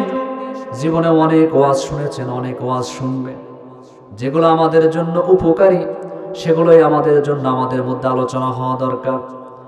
এই যে মায়ের রেহেমের মধ্যে আল্লাহ তাআলা কোরআনুল কারীমের মধ্যে বলে দিলেন, মায়ের রেহেমের মধ্যে স্বামী স্ত্রী মিলিত হওয়ার পরে এক কতরা নাপাক পানি থেকে সন্তানটা ছেলে হবে না মেয়ে হবে, এই ইলম আছে আমি একমাত্র আল্লাহর কাছে। দুনিয়ার জমিনের কারো কাছে এই জ্ঞান আমি দেই নাই। চতুর্থ নাম্বার, ওয়ামা তাদরি নাফসুম মাযা তাকসিবু গাদা। চতুর্থ নাম্বার হচ্ছে রিজিকের মামলা। বান্দা তুমি কালকে কি খাবা, আগামী পরশু তুমি কি খাবা, আজকে তুমি যা খেয়েছো আগামী কালকে তোমার খাবারটা কোথায় আছে, তুমি কার বাড়িতে গিয়ে খাবা, এই রিজিকের ফয়সালাটাও করে থাকে আমি আল্লাহ। এমন মানুষ আছে খাইতে বসেছে, খেতে বসেছে, এমন সময় খাবারের প্লেটটা সামনে আছে, ভাতগুলো তরকারি দিয়ে মাখিয়ে নিয়েছে, মুখের মধ্যে লোকমা উঠিয়ে দেবে, এমন সময় টেলিফোন চলে এসেছে, ইমার্জেন্সি তাকে চলে যেতে হয়, প্লেটটা রেখেই চলে গেল। এই যে রিজিকের বিষয়, বান্দা তুমি কোথায় খাবা, তোমার খাবারটা আমি কোথায় বরাদ্দ রেখেছি, এই বিষয়ে সর্বোপরি জ্ঞান রয়েছে আমি আল্লাহ তাআলার কাছে। বলি সুবহানাল্লাহ। রিজিকের জন্য মানুষ পেরেশান, রাত দিন একাকার করে হালাল হারামকে তোয়াক্কা না করে এই রিজিকের জন্য আমরা ছোটাছুটি করি, অথচ আমাদের জন্য আল্লাহ তাআলা আমাদের জন্মের আগে আমাদের রিজিকের ব্যবস্থা করে রেখেছেন। বলি সুবহানাল্লাহ। হালাল ভাবে পান্তা ভাত খাবো, ভর্তা ভাত খাবো, ডাল ভাত খাবো, তবু হারাম উপার্জন করে কোরমা পোলাও গোশত খাওয়ার দরকার নাই। হারাম দ্বারা আমার যে শরীর, আমার যে দেহ গঠিত হবে, এই দেহ এই শরীর কখনো জান্নাতের মধ্যে প্রবেশ করবে না। বলি নাউজুবিল্লাহ। পঞ্চম নাম্বার যে জ্ঞানের কথা আল্লাহ তাআলা ইলমের কথা বলেছেন, ওমা তাদরি নাফসুম বিআইয়ি আরদিন তামুত। পঞ্চম নাম্বার জ্ঞান হলো মৃত্যুর জ্ঞান। বান্দারে তুমি কখন কোথায় কিভাবে মারা যাবা সেই জ্ঞান রয়েছে আমি আল্লাহ তাআলার কাছে। ও বান্দা তুমি জেনে নাও, বান্দারে তোমার মৃত্যুটা লঞ্চ অ্যাক্সিডেন্টে হবে, নাকি তোমার মৃত্যুটা হুন্ডা অ্যাক্সিডেন্টে হবে, নাকি তোমার মৃত্যুটা তুমি বাড়ি থেকে সুস্থ মানুষ রওনা দিয়েছ, বাসে উঠেছো, ঢাকায় যাওয়ার জন্য রওনা করেছো, বগুড়া পর্যন্ত গিয়েছো, বগুড়ায় যাওয়ার সঙ্গে সঙ্গে আর একটা বাসের সঙ্গে সংঘর্ষ লেগে তুমি জায়গার মধ্যে ডেট হয়ে গেল। এই যে বান্দা মৃত্যুবরণ করলো, লঞ্চে রওনা দিয়েছে, লঞ্চটা পানির নিচে তলিয়ে গিয়েছে, বান্দাও দুনিয়ার জমিন থেকে বিদায় নিয়ে চলে গিয়েছে। হায়রে পেপার পত্রিকা খুললে দেখা যায় কত তরুতাজা অল্প বয়সের তরুণ যুবক, ইয়াং যুবক বাইক নিয়ে যাচ্ছে, হয়তোবা নিয়ন্ত্রণ হারিয়ে, কিংবা যুবক মানুষ শরীরের মধ্যে বেশি গরম, রক্তের মধ্যে বেশি গরম, হয়তোবা একটু স্পিডে যাচ্ছে, হঠাৎ করে বাইক অ্যাক্সিডেন্ট করে আল্লাহর বান্দা যুবক দুনিয়ার জমিন থেকে বিদায় নিয়ে চলে গেল। প্রতিনিয়ত কত মানুষ দুনিয়ার জমিন থেকে চলে যায়। যদি কোনো মানুষ জানতো যে আমি অমুক জায়গায় গেলে আমার মৃত্যু হবে, তাহলে ওই মানুষটা কখনোই আর সেই জায়গা পর্যন্ত যাইতো না। কথা বলুন ঠিক কিনা? ইমামে মালিক অনেক বড় একজন ইমামের নাম। এই ইমামে মালিক মদিনায় বসবাস করতেন। ইমামে মালিক অনেক বড় একজন ইমাম ছিল। ইমামে মালিক এত বড় আল্লাহওয়ালা ছিল, এত বড় আশিকে রাসূল ছিল। ইমামে মালিকের চিন্তা ছিল, আমি মদিনা থেকে বের হব না, এই মদিনাতে আমি থাকব, এই মদিনাতে আমার মৃত্যু হবে, আর এই মদিনার জমিনে আমি সাইয়্যিদুল মুরসালিন রাহমাতাল লিল আলামিন সরদারে দু আলম নবী মুহাম্মদুর রাসূলুল্লাহর সাথে আমি কিয়ামতের মাঠে দাঁড়াবো। বলি সুবহানাল্লাহ। এই যে ইমামে মালিকের স্বপ্ন, আশা, আকাঙ্ক্ষা, ইমামে মালিক আশা করেছে মদিনার জমিনে সে মৃত্যুবরণ করতে চায়, কিন্তু হঠাৎ করে হজের মৌসুম চলে এসেছে, হজ শুরু হয়ে গিয়েছে। এখন ইমামে মালিকের ভিতরে লোভ তৈরি হয়ে গিয়েছে, আশা জেগেছে, হায় হায় মদিনা থেকে মক্কার দূরত্ব তো খুব বেশি দূরে নয়, আমি যদি একটু মক্কা থেকে গিয়ে যদি একটু হজ করে আসতে পারতাম। কারণ হজ করতে হলে মক্কায় যেতে হবে, আমি যদি একটু মক্কায় গিয়ে হজ করে আসতে পারতাম, আমার নামটা মাকবুল বান্দাদের খাতার মধ্যে অন্তর্ভুক্ত হয়ে যেত। কিন্তু ভয় হয় যদি মক্কার জমিনে গিয়ে আমার মৃত্যু হয়ে যায়, আমি যদি মারা যাই, তাহলে তো আর মদিনায় মরার যে স্বপ্ন সেটা আর আমার পূরণ হলো না। কথা বলুন ঠিক কিনা? কথা কি বুঝতে পেরেছেন? তিনি আশা করেছেন যে মদিনার জমিনে তার মৃত্যুটা হোক, কিন্তু হজের সময় এসেছে, এখন মন চাচ্ছে যে মক্কা থেকে একটু হজ করে যদি আসতে পারতাম। এখন আবার ভয় করতেছে যদি মক্কায় গিয়ে আমি মারা যাই, তাহলে আমার যে আশা ছিল মদিনায় মারা যাব সেটা তো আর পূরণ হলো না। এখন এটা কিভাবে জানা যায় যে আমার মৃত্যুটা মক্কায় হবে নাকি মদিনায় হবে? এটা জানার দরকার আছে না নাই? মানে উনি এটা চিন্তা করতেছেন।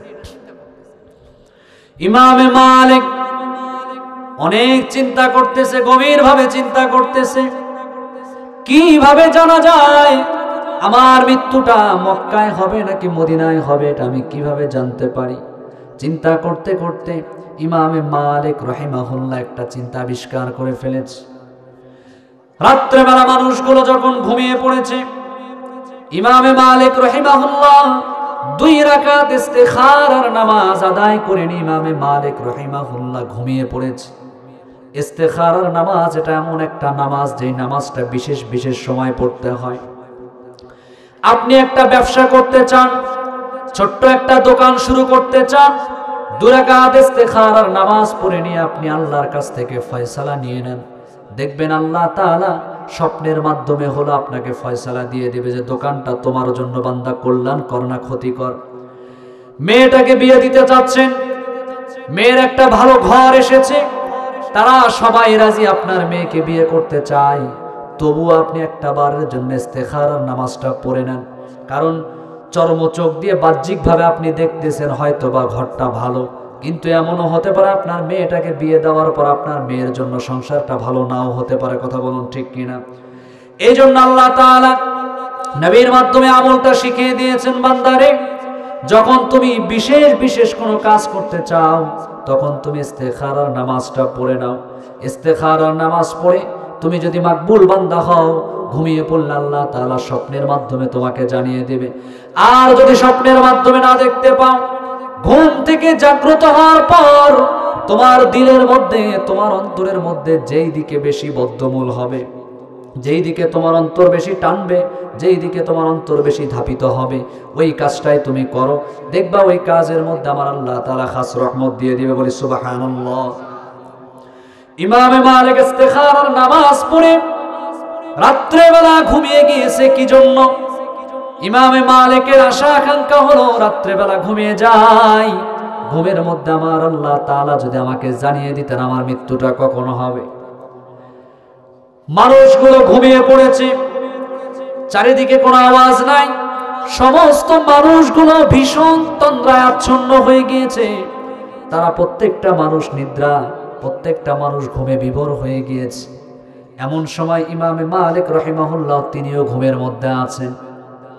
হঠাৎ করে এমন সময় সাইয়্যিদুল মুরসালিন রাহমাতাল লিল আলামিন, আমার আপনার নবী দুজাহানের বাদশা রাহমাতাল লিল আলামিন নবিয়ুনা মুহাম্মাদুর রাসূলুল্লাহ সাল্লাল্লাহু আলাইহি ওয়াসাল্লাম ইমামে মালিকের সামনে স্বপ্ন যোগে এসে হাজির হয়ে গিয়েছে। বলি সুবহানাল্লাহ।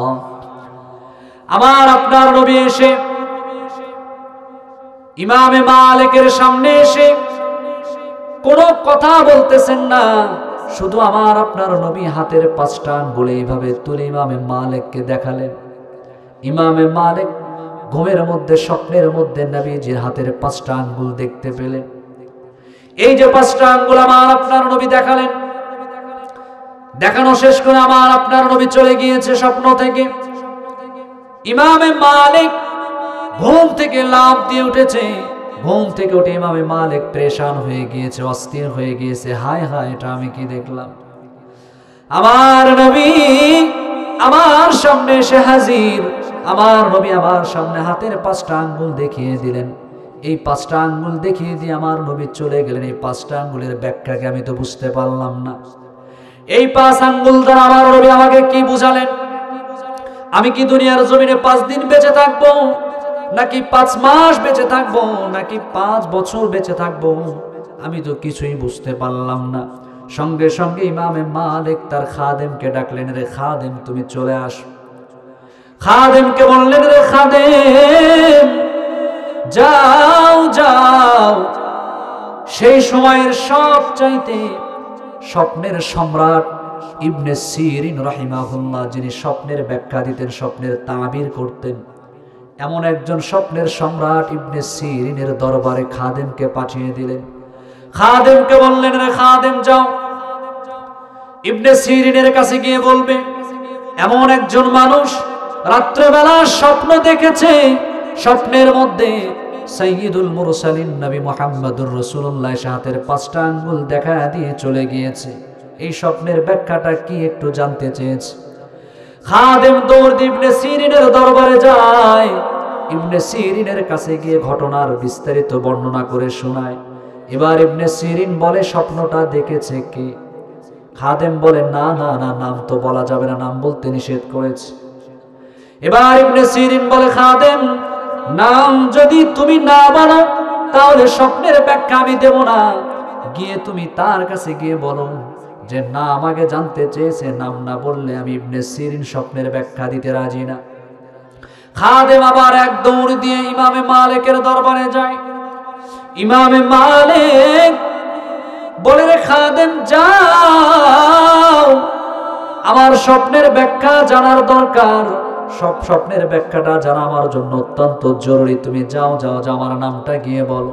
এবার খাদেম এসে বলে, স্বপ্নটা দেখেছে এই জামানার, এই সময়ের প্রখ্যাত আলেমে দিন, বিদগ্ধ আলেমে দিন ইমামে মালিক। ইবনে সিরিন বলে, আমি আগের থেকেই বুঝতে পেরেছি এই স্বপ্নটা দেখেছে তিনি, কারণ তিনি ছাড়া এই স্বপ্ন আর কেউ দেখতে পারে না। খাদেম রে বলে দেয়, ইবনে সিরিন বলে, রে খাদেম ইমামে মালিককে গিয়ে তুমি জানায় দাও আমার নবী রাহমাতাল লিল আলামিন হাতের 5টা আঙ্গুল যে দেখিয়ে দিয়ে গিয়েছেন, এই 5 আঙ্গুলের ব্যাখ্যা আমার আল্লাহ তাআলা কোরআনুল কারীমের মধ্যে দিয়ে দিয়েছেন। বলি সুবহানাল্লাহ। ইমামে মালিক জানতে চেয়েছে মৃত্যুটা কখন হবে, কখন সে মৃত্যুবরণ করবে, তার মৃত্যুর সময়টা জানার জন্য ইস্তেখারার নামাজ পড়ে ঘুমিয়ে পড়েছিল। আল্লাহ তাআলা সুন্দর করে পবিত্র কোরআনুল কারীমের মধ্যে বলে দিয়েছে, ওয়ামা তাদরি নাফসুম মাযা তাকসিবু গাদা ওয়ামা তাদরি নাফসুম বিআইয়ি আরদিন তামুত। ওরে বান্দা, তোমরা মৃত্যুর বিষয়ে জানতে চাও? ইমাম মালিক, তুমি মৃত্যুর বিষয়ে জানতে চাও? জেনে নাও, জেনে নাও, জেনে নাও। তুমি কিভাবে জানবে? তুমি কিভাবে জানবে? আমি নবী মুহাম্মদুর রাসূলুল্লাহ সাল্লাল্লাহু আলাইহি সাল্লাম পর্যন্ত মৃত্যু কখন হবে, কিভাবে হবে এই বিষয়ে জানি না। বলি সুবহানাল্লাহ। প্রিয় ভাইরা, এই যে মৃত্যু, এটা কখন হবে, কার কিভাবে হবে, এই বিষয় আমাদের কারোই জানা নাই। এখন বলেন তো, বলেন আপনারা, মৃত্যুর বিষয়ে যেহেতু আমাদের জানা নাই, এখন আমাদের কি গুনাহ ছেড়ে দিয়ে তাওবা করে দিনের পথে ফিরে আসার দরকার আছে না নাই? আছে না নাই? যেহেতু মৃত্যুর সময় আমরা জানি না কখন মারা যাব, এখন আমি যদি মনে করি যে না হুজুর, এই মাত্র মেয়েটাকে বিয়ে দিলাম, একটু নাতিপুতি হোক, তারপরে মোটামুটি দাড়ি রাখবো, বা নিয়ত করছি হজটা করে এসে এরপরের থেকে নামাজ কালাম শুরু করে দেব, এই যে আপনার জল্পনা কল্পনা, আচ্ছা বলেন তো, এই যে আপনি নিয়ত করেছেন এই একটা সময়ে গিয়ে আপনি তাওবা করে আল্লাহর পথে ফিরে আসবেন, সেই সময়টা যদি আল্লাহ পাক রব্বুল আলামিন আপনাকে না দেয়, তাহলে আপনার আমার অবস্থাটা কি হবে একটু বলেন তো? তাওবা করে ফিরে আসার দরকার আছে না নাই? আছে না নাই বলেন? প্রিয় ভাইরা আমার, আর বেশি আপনাদেরকে কষ্ট দেব না, সর্বশেষ একটা কথা বলে আলোচনা শেষের দিকে নিয়ে যেতে চাই। ও প্রিয় ভাইরা আমার, যারা আজকে আমরা বসে আছি অপেক্ষা করছি, আজকে না কালকে, কালকে না পরশু, পরশু না তরশু, এই মাস না পরের মাস, পরের মাস না তার পরের মাস, এই বছর না পরের বছর, একদিন তাওবা করব, ফিরে আসবো, মসজিদের দিকে হাঁটা দেব, মসজিদমুখী হব। ও প্রিয় ভাইরা আমার, মনে রাখেন, নবীজি বলেন, ইন্নাল্লাহা আযজা ওয়া জাল লা ইয়াকবালু তাওবাতাল আবদি মা লাম ইউগারগির। আমার আপনার নবী বলে, বান্দারে, ও আমার উম্মতেরা, তোমাদের তাওবা কিন্তু ততক্ষণ পর্যন্ত কবুল করা হবে যতক্ষণ না তোমাদের গড়গড়া শুরু হয়ে যায়। যখন তোমাদের গড়গড়া শুরু হয়ে যাবে, তখন কিন্তু তোমাদের তাওবাকে আর কবুল করা হবে না। কোরআন খুলে দেখেন, আল্লাহ তাআলা বললেন, বান্দারে, আল্লাহ তাআলা সুন্দর করে বলে দিয়েছেন, এমন কিছু বান্দা আছে যাদের তাওবা আলাল্লাহি লিল্লাযিনা ইয়ামালুনা সুআ বিজাহালা, যেই বান্দারা অজ্ঞতার কারণে, না জানার কারণে, জাহালাতের কারণে যেই বান্দারা দিনের পর দিন গুনাহ করে যায়। এখানে বাবাজিরা আপনারা অনেকে বসে আছেন, আপনারা অনেকে অনেক কিছু হয়তো জানেন না। গ্রামের ভাষায় আমরা বলি যে যত বেশি জানে, যদি সে না মানে তার শাস্তিটা বেশি হবে। কথা বলেন ঠিক কিনা? আমরা বলি না আলেমরা বেশি জানে, যদি আলেমরা না মানে আল্লাহ তাআলা আলেমদেরকে বেশি বেশি পাকড়াও করবেন। কথা ঠিক। আপনি হয়তো জানেন না, কিন্তু কসম করে বলি, ও মুসলমান, শুক্রবারের নামাজি, জুমার নামাজি, আপনি জুমায় যান, জুমা ইমাম সাহেব তো এতটুকু আপনাকে বলে সুদ খাওয়া গুনাহ, জিনা করা গুনাহ, মিথ্যা কথা বলা গুনাহ, হারাম খাওয়া গুনাহ, ওজনে কম দেওয়া গুনাহ। এই যে বিষয়গুলো আপনি জেনে গেলেন, আপনিও একজন জাননেওয়ালা। আল্লাহ তাআলা আয়াতের মধ্যে বলেন, যেই মানুষটা জানে না, না জানার কারণে দিনের পর দিন গুনাহ করে যায়, সুম্মা ইয়াতুবুনা মিন করিবিন ফাউলাইকা ইয়াতুবুল্লাহ, যখন তার হুঁশ ফিরে আসেন, হায় হায় কি করলাম, জীবনের একটা বড় সময় তো গুনার মধ্যে কাটিয়ে দিলাম, সারা জীবন শুধু অন্যায় আর পাপাচারের সাথে জীবনটাকে আপনি জড়িয়ে রাখলাম। এই বান্দা যদি সঙ্গে সঙ্গে তাওবা করে আল্লাহর দিকে ফিরে আসে, সুম্মা ইয়াতুবুনা মিন করিব, আল্লাহ তাআলা বলেন, বান্দারে, ফাউলাইকা ইয়াতুবুল্লাহু আলাইহিম, আমি আল্লাহ তাআলা সঙ্গে সঙ্গে তোমার তাওবাকে কবুল করে নেই। বলে সুবহানাল্লাহ। দ্বিতীয় শ্রেণীর মানুষ যাদের তাওবা আল্লাহ কখনোই কবুল করবে না। ওয়ালাইসাতিত তাওবাতু লিল্লাযীনা ইয়ামালুনাস সাইয়্যাত, যেই মানুষগুলা দিনের পর দিন গুনাহ করে যায়, একটা বার তার অন্তরের মধ্যে ভয় সৃষ্টি হয় না, কম্পন সৃষ্টি হয় না, হর হামেশা গুনাহ করে যায়, একটা বার আল্লাহর ভয় তার অন্তরে তৈরি হয় না। এই বান্দাদের বিষয়ে আল্লাহ তাআলা বলেন, হাত্তা ইযা হাদারা আহাদাহুমুল মাউত, এভাবে গুনাহ করতে করতে আল্লাহর বান্দার সামনে একদিন মৃত্যুর ফেরেশতা আজরাইল এসে হাজির হয়ে যায়।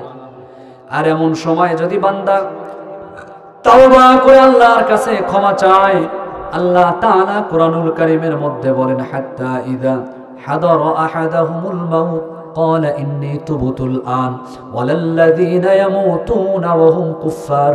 ওই বান্দার তওবা তো আল্লাহ তাআলা কবুল করবেনই না, বরং ওই বান্দা দুনিয়ার জমিন থেকে যখন চলে যায় তার মৃত্যুটা হয় ওয়ালাল্লাযিনা ইয়ামুতুনা ওয়া হুম কুফার, কুফরের উপরে, অর্থাৎ ওই মানুষটা জমিন থেকে বেঈমান হয়ে ঈমান হারা হয়ে চলে যায়। বলি নাউযুবিল্লাহ। এখন প্রিয় ভাইরা, আপনারাই সিদ্ধান্ত নেন যে আপনারা তাওবা করে মুখলিস বান্দা হয়ে দুনিয়ার জমিন থেকে চলে যাব, নাকি তাওবা ছাড়া বেঈমানের হালতে চলে যাব? কথা বলেন। আল্লাহ পাক রব্বুল আলামিন আমাদের প্রত্যেককে, যারা আমরা এখানে আলোচনা শুনতে এসেছি, বিশেষ করে পর্দার আড়ালে আমার মা বোনেরা বসে আছে, আমি তাদের উদ্দেশ্যে শুধু ছোট্ট ছোট্ট দুটো হাদিস বলতে চাই। রাসূল করিম সাল্লাল্লাহু আলাইহি সাল্লাম বলেছেন, সালাসাতুন ক্বাদ হারামাল্লাহু আলাইহিমুল জান্নাহ, তিন শ্রেণীর মানুষের জন্য আল্লাহ তাআলা জান্নাতকে হারাম করে দিয়েছেন। বলেন নাউযুবিল্লাহ। কয় শ্রেণীর মানুষের জন্য? তিন শ্রেণীর মানুষের জন্য। এক নাম্বার মুদমিনুল খামর, মদ্যপায়ী, শরাব পানকারী, যে মদ পান করে তার জন্য আল্লাহর বানানো জান্নাত কি? হারাম। কারণ কেউ যখন মদ পান করে তখন তার মধ্যে ঈমান বাকি থাকে না, সে সেন্সলেস হয়ে যায়, অচেতন হয়ে যায়, অজ্ঞান হয়ে যায়। রাস্তাঘাটে হাঁটার সময় দেখবেন যে খাম্বার সঙ্গে বাড়ি লাগছে, বলে যে ভাই সাইড দেন, মাতাল হয়ে যায়, অচেতন হয়ে যায়। দ্বিতীয় নাম্বার ওয়াদাইয়ুস। দাইয়ুস হচ্ছে তারা যারা নিজের পরিবার পরিজনের মধ্যে অশ্লীলতাকে জিইয়ে রাখে, নিজের পরিবার পরিজনের মধ্যে নিজের বিবিকে, আহাল বাল বাচ্চাকে পর্দাপুশিদার মধ্যে রাখে না। তৃতীয় নাম্বার ওয়ালাআদ, পিতামাতার অবাধ্য সন্তান। এই যে দ্বিতীয় নম্বরে দাইয়ুসের কথা বললাম, এই জমিনে যত বালা, যত মুসিবত, যত বিপদ আপদ এখন আসতেছে, যত কিছু আপনারা দেখতে পান, আমার আপনার নবী জনাবে মুহাম্মদুর রাসূলুল্লাহ সাল্লাল্লাহু আলাইহি সাল্লাম বলেছেন, কিয়ামত ততক্ষণ পর্যন্ত সংগঠিত হবে না যতক্ষণ না সমাজের মধ্যে জিনা ছয়লাভ করবে। কিয়ামত ততক্ষণ পর্যন্ত সংগঠিত হবে না যতক্ষণ না পর্যন্ত সমাজের মধ্যে সুদ ছড়িয়ে যাবে।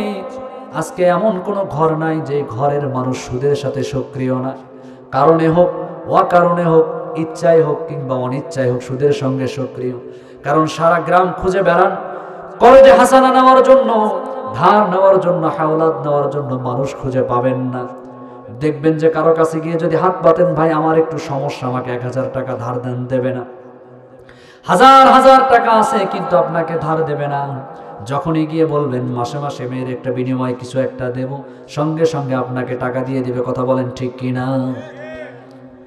জেনায় সয়লাভ হয়ে গিয়েছে।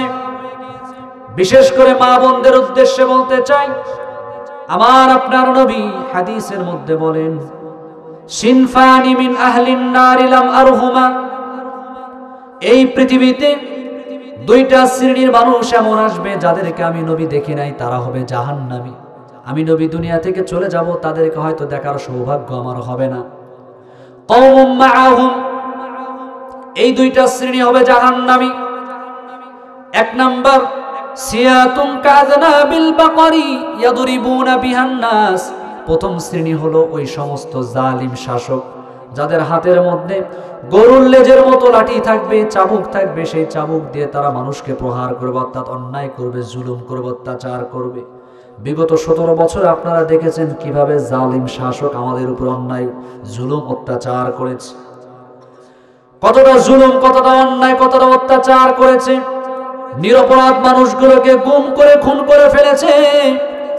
কত নিরপরাধ মানুষকে অন্যায়ভাবে কারাগারের অন্ধকার প্রকোষ্ঠে রাতের পর রাত, দিনের পর দিন রেখে তাদের জীবনকে ধ্বংস করে দিয়েছে। কত মায়ের বুক খালি করে দিয়েছে। তাদের বিষয়ে আমার আপনার নবী বলতেছেন যে এই শ্রেণীর মানুষরা হলো জাহান্নামী, তাদেরকে আল্লাহ তাআলা জাহান্নামের মধ্যে দেবেন। দ্বিতীয় শ্রেণী মা বোনদের কথা বলা হয়েছে, ওয়ানিসাউন কাসিয়াতুন আরিয়াতুন। দ্বিতীয় শ্রেণীর মহিলারা হচ্ছে তারা যেই মহিলারা পোশাক পরিধান করবে, ঠিকই পোশাক তারা পরিধান করে রাস্তাঘাটে বের হবে। ওয়ানিসাউন কাসিয়াতুন আরিয়া, তারা এমন পোশাক পরিধান করবে, পোশাক পরিধান করে রাস্তাঘাটে চলাফেরা করবে, কিন্তু এই পোশাকের বাহির দিয়েও ভিতরের সব কিছু যুবকরা সব কিছু পুরুষের অবলোকন করতে পারবে। বলি নাউজুবিল্লাহ। মা বোনেরা অনেকে মুমিলাতুন মাইলাতুন, এই মহিলারা এমন হবে তারা নিজেরা যুবকদের দিকে, নিজেরা পরপুরুষের দিকে আকৃষ্ট হবে, আর পরপুরুষকে, বেগানা পুরুষকে তাদের দিকে আকৃষ্ট করবে। কাসনিমাতিল বুখতিল মাইলা, এবং হাদিসের মধ্যে হাদিসের ভাষ্য হচ্ছে তাদের মাথাগুলো থাকবে উটের কুজের মতো, অর্থাৎ ওই বক কাটিং, বিভিন্ন কাটিং খোপা বেঁধে রাখে না মেয়েরা, বিভিন্ন ফ্যাশন করে না তারা, ফ্যাশনের নামে। এখন তো বোরকা, এটা একটা সুন্নতি লেবাস, সুন্নতি পোশাক, এটাকেও আজকে ফ্যাশনের নামে, ডিজাইনের নামে এমন বোরকা বানাইছে। উচিত ছিল যে বোরকা পরার পরে মা বোনদের দিকে কেউ তাকাবে না, কিন্তু এমন বোরকা পরে যুবকরা আরো বেশি করে তাকায় থাকে। কথা বলেন ঠিক কিনা? এই বোরকা পরনেওয়ালি যারা, এরকম আটশাট পোশাক যারা পরিধান করে, নবীজি বলেন লা ইয়াদখুলুল জান্নাহ, তারা জান্নাতের মধ্যে প্রবেশ করবে না। ওয়ালা ইয়াজিদুনা রিহাহা, শুধু তাই নয়, বরং তারা জান্নাতের ঘ্রাণটুকুন পর্যন্ত তারা পাবে না। বলি নাউজুবিল্লাহ। অথচ হাদিসের মধ্যে এসেছে জান্নাতের ঘ্রাণ এত দূর পর্যন্ত যাবে। 40,000 বছর দূরত্বের রাস্তার মাথায় অপর প্রান্তেও যদি কেউ থাকে, সেখানে পর্যন্ত জান্নাতের ঘ্রাণ তার নাকের ডগায় পৌঁছে যাবে। বলি সুবহানাল্লাহ।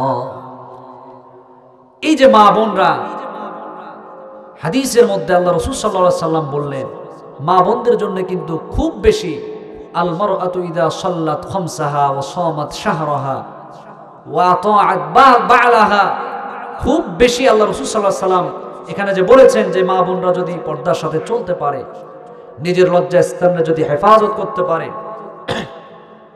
স্বামীর ওয়া আতাআত বা'লাহা, যদি স্বামীর ইতাআত করতে পারে,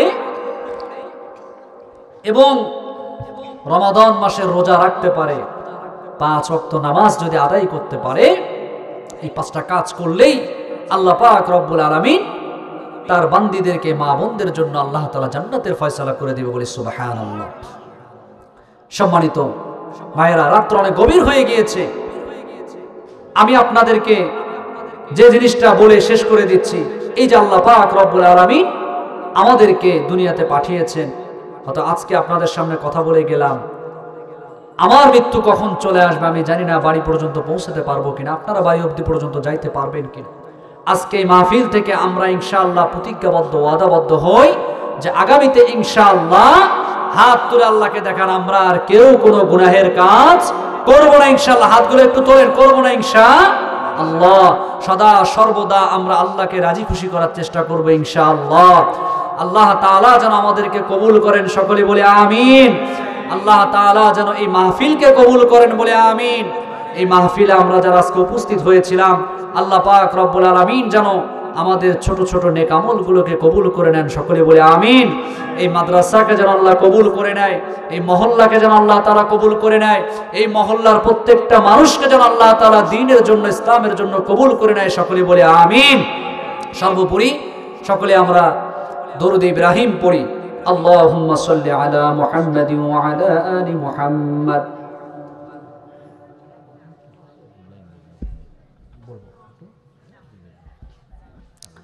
দরুদ ইব্রাহিম।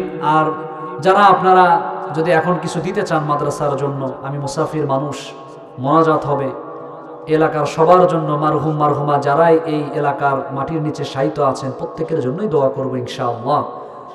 আপনারা যদি এই মুহূর্তে বিশেষ করে মা বোনেরাও যদি কিছু দিতে চান, ইনশাআল্লাহ আপনারা শরীক হবেন। আমি শুনেছি যে আপনারা যথেষ্ট এই মাদ্রাসার জন্য নিবেদিত প্রাণ, এবং এই মাদ্রাসায় আপনাদের অনেক শ্রম রয়েছে। আপনারা অর্থনৈতিকভাবে মাদ্রাসায় খুব ব্যাপকভাবে আপনারা পার্টিসিপেট করে থাকেন, আমি এটা এসেই শুনতে পেরেছি। আপনারা যথেষ্ট আন্তরিক এবং আপনাদের মধ্যে যথেষ্ট মাদ্রাসার প্রতি, আলেমদের প্রতি, মাদ্রাসার তালেবুল আলেমদের প্রতি যথেষ্ট আপনাদের ভালোবাসা, মহাব্বত, আন্তরিকতা রয়েছে।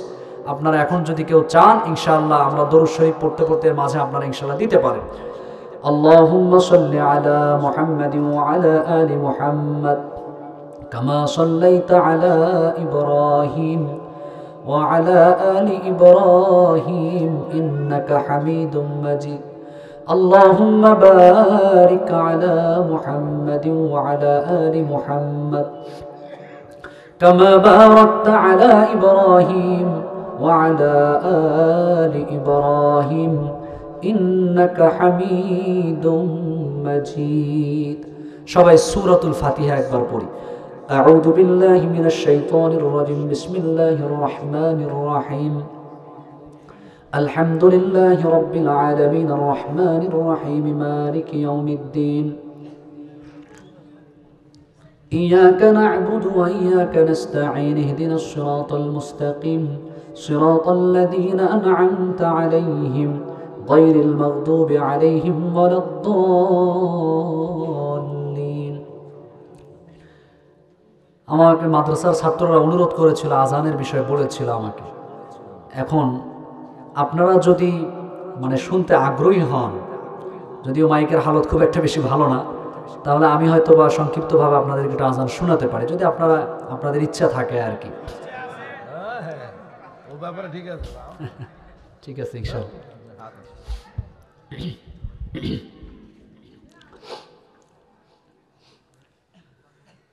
আল্লাহু আকবার আল্লাহু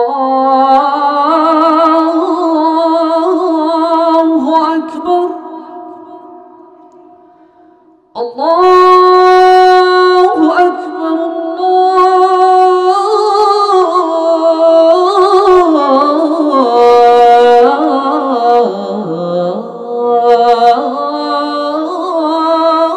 আল্লাহু আকবার।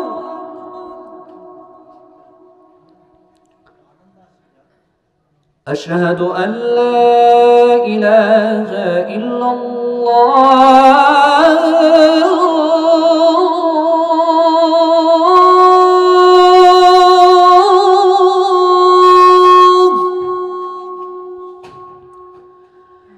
أشهد أن لا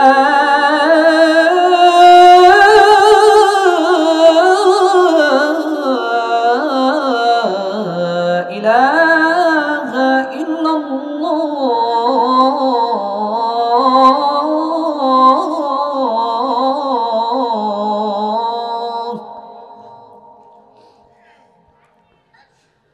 أشهد أن محمد رسول الله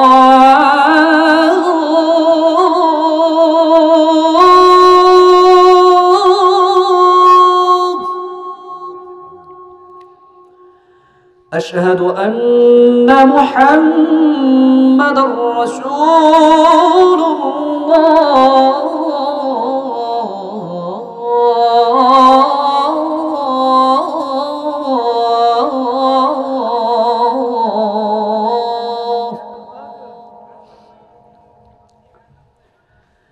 حي على الصلاة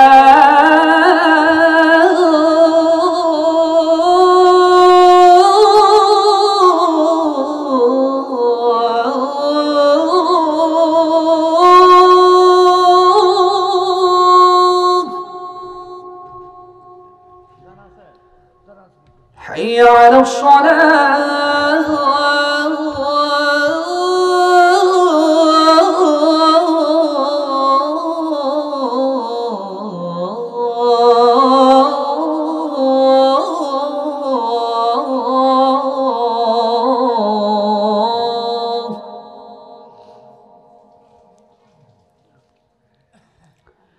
حي على الفلاح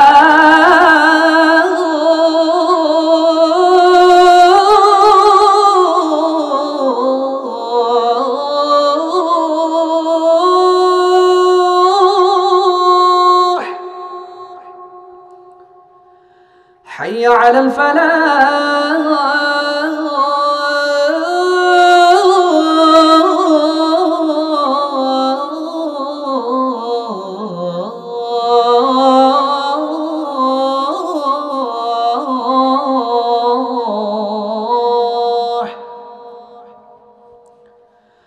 الله أكبر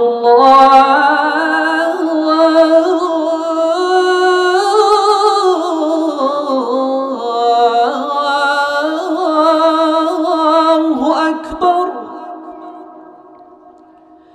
لا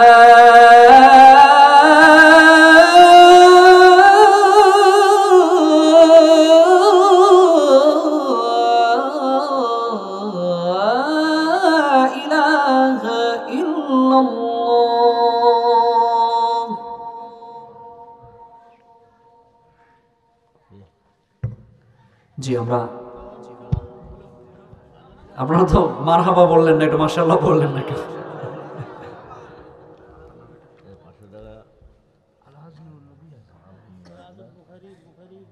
আলহাজ নুরুন নবী হাজি উনি 500 টাকা দিয়েছেন। আল্লাহ তাআলা ওনার দানকে কবুল করে নিন, সকলে বলে আমিন। এই দানের বিনিময় আল্লাহ তাআলা তাকে আল্লাহ পাকের মাহবুব বান্দা হিসেবে কবুল করে নিন, সকলে বলে আমিন। সভাপতি সাহেবের শালাক বুখারী 1000 টাকা দান করেছেন। আল্লাহ পাক রব্বুল আলামিন তার এই দানকে কবুল করে নিন, সকলে বলে আমিন। তার এই দানের বিনিময় আল্লাহ তাআলা তার জন্য নাজাতের ব্যবস্থা করে দিন, বলে আমিন। আনোয়ার সিমেন্টের দোকান, তিনি 1000 টাকা দান করেছেন। আল্লাহ তাআলা ভাইয়ের দানকে কবুল করে নিন এবং এই দানের ওসিলায় তার ব্যবসা বাণিজ্যের মধ্যে বারাকা দান করুন, সকলে বলে আমিন। দুখুমিয়া আল্লাহ তাআলা তার সমস্ত দুঃখ কষ্টকে আল্লাহ দূর করে দিক, 50 টাকা দান করেছে, সকলে বলে আমিন। আল্লাহ তাআলা তাকে সুখ সমৃদ্ধিতে ভরপুরতা দান করে, সকলে বলে আমিন।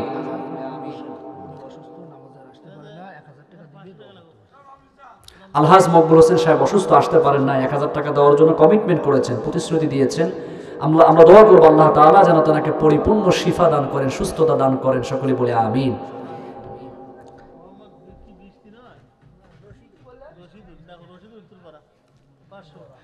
রশিদুল সাহেব মিস্ত্রিপাড়া 500 টাকা, আল্লাহ তাআলা ভাইয়ের দানকে কবুল করে নিন, সকলে বলে আমিন। আল্লাহ আবেদ আলী সাহেব 1 মণ আলু, আল্লাহ তাআলা তার ক্ষেত খামারের মধ্যে বারাকা দান করুন, সকলে বলে আমিন। মোহাম্মদ আলী সাহেব 1 মণ আলু, আল্লাহ ও আবেদ আলী সাহেব 1 মণ আলু।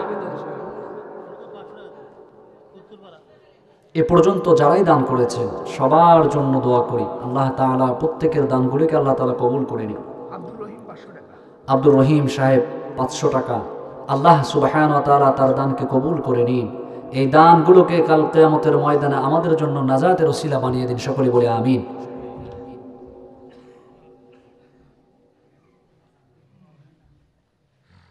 আমরা সূরা ইখলাস পড়ি সকলে। বিসমিল্লাহির রহমানির রহিম। কুল হুয়াল্লাহু আহাদ আল্লাহুস সামাদ লাম ইয়ালিদ ওয়া লাম ইউলাদ ওয়া লাম ইয়াকুল লাহু কুফুয়ান আহাদ। বিসমিল্লাহির রহমানির রহিম। قل هو الله أحد الله الصمد لم يلد ولم يولد ولم يكن له كفوا أحد بسم الله الرحمن الرحيم قل هو الله أحد الله الصمد لم يلد ولم يولد ولم يكن له كفوا أحد আমরা দরুদ ইব্রাহিমটা আরো একবার পড়ি। সাইফুল ইসলাম সাহেব 500 টাকা দান করলেন, আল্লাহ তাআলা ভাইয়ের দানকে কবুল করে নিন, সকলে বলে আমিন। اللهم صل على محمد وعلى آل محمد كما صليت على إبراهيم وعلى آل إبراهيم إنك حميد مجيد اللهم بارك على محمد وعلى آل محمد كما باركت على إبراهيم وعلى آل إبراهيم إنك حميد مجيد الحمد لله رب العالمين والعاقبة للمتقين الصلاة والسلام على سيد الأنبياء والمرسلين ربنا ظلمنا أنفسنا وإن لم تغفر لنا وترحمنا لنكونن মিনাল খাসিরিন। ওগো রব্বুল আলামিন, আল্লাহ তাআলা তাকায় দেখেন গো মাওলা, রাত্র কত গভীর হয়ে গিয়েছে, গভীর এই রজনীতে আল্লাহ তাআলা কত মানুষ হয়তোবা ঘুমিয়ে পড়েছে গো মাবুদ। আয় রব্বুল আলামিন, আপনার কিছু সংখ্যক নগণ্য গোলাম গুনাহগার বান্দারা, আয় আল্লাহ, আমরা দীর্ঘ সময় বসে বসে কোরআন হাদিসের আলোচনা করলাম এবং শ্রবণ করলাম। আল্লাহ তাআলা আপনি মহিয়ান করিয়ান, সর্বশক্তিমান, মেহেরবান। আয় রব্বুল আলামিন, গুনার বোঝা মাথায় নিয়ে ভিক্ষুকের মতো, কাঙ্গালের মতো ছোট্ট ছোট্ট দুখানা হাত আপনার আলিশান দরবারে উত্তোলন করে দিয়েছি। আল্লাহ তাআলা আপনি আমাদের জিন্দেগীর তামাম গুনাহগুলোকে মাফ করে দিন। আয় রব্বুল আলামিন, আপনি আমাদের পিতামাতার জিন্দেগীর গুনাহগুলো মাফ করে দিন। আয় আল্লাহ, এই মাজমাতে এমন মানুষ আছে রে মাওলা, যার বাবা দুনিয়ার জমিনে বেঁচে নাই। এমন মানুষ আছে, এমন ভাই আছে যার মা দুনিয়ার জমিনে বেঁচে নাই। আয় আল্লাহ, পদ্মার আড়ালে মা বোনের এমন আছে যাদের মা বাবা কেউই দুনিয়ার জমিনে বেঁচে নাই। আয় আল্লাহ, এই সমস্ত পিতা মাতা হারা এতিম সন্তানদের হাতের ওসিলায় মারহুম মারহুমা বাবা মার কবরগুলোকে জান্নাতের বাগান বানায় দি। আয় আল্লাহ তাআলা, খাস করে মাওলা, আজকের এই মাহফিলে যারা আয় রব্বুল আলামিন শ্রম দিয়েছে, অর্থ দিয়েছে, আয় আল্লাহ তাআলা এই মাহফিলটাকে সাফল্যমণ্ডিত করার জন্য যারা এই পর্যন্ত শ্রম দিল রে মাওলা, প্রত্যেকের শ্রমকে, প্রত্যেকের অর্থকে আপনি কবুল আর মঞ্জুর করে নিন।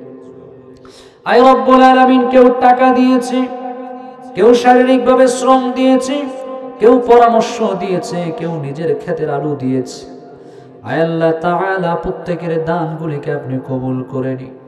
পদ্মার আড়ালের মা বোনেরা এই মাদ্রাসার জন্য তারাও দান করেছে গো মাওলা, প্রত্যেকের দানগুলোর বিনিময় প্রত্যেকের জিন্দেগীর গুনাহগুলোকে আপনি ক্ষমা করে দিন।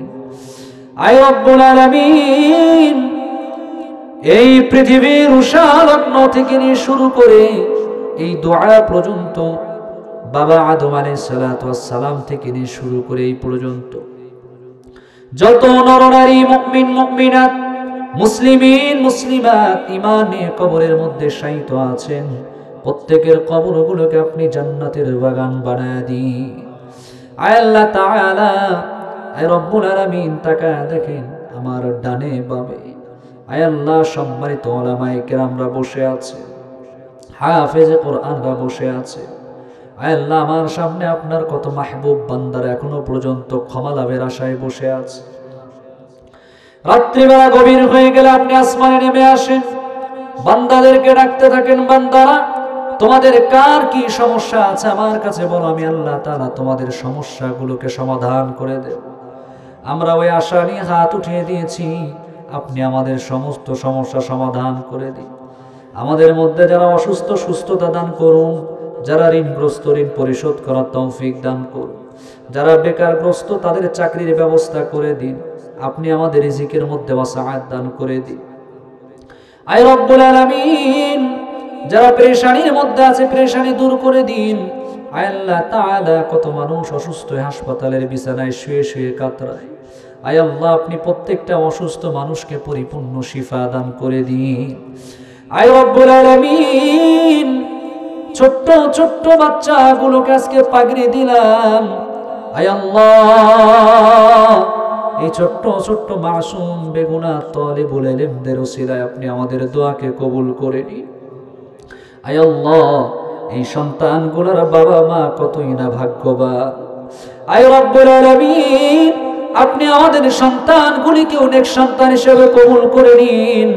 আয় আল্লাহ, এখানে যারা বসে আছে প্রত্যেকের সন্তানগুলিকে আপনি দ্বীনে ইলম শেখানোর তৌফিক দান করুন। আয় আল্লাহ, অনেকের সন্তান ছোট, নিয়ত করেছে সন্তানটারে মাদ্রাসায় দেবে, নিয়ত করেছে সন্তানটারে হাফেজ বানাবে, আলেম বানাবে। আয় আল্লাহ এমন নিয়ত যারা করেছে প্রত্যেকের নিয়তগুলোকে আপনি কবুল করে নিন। আয় আল্লাহ আপনি আমাদের সন্তানগুলিকে আখিরাতের সামানা বানায় দিন।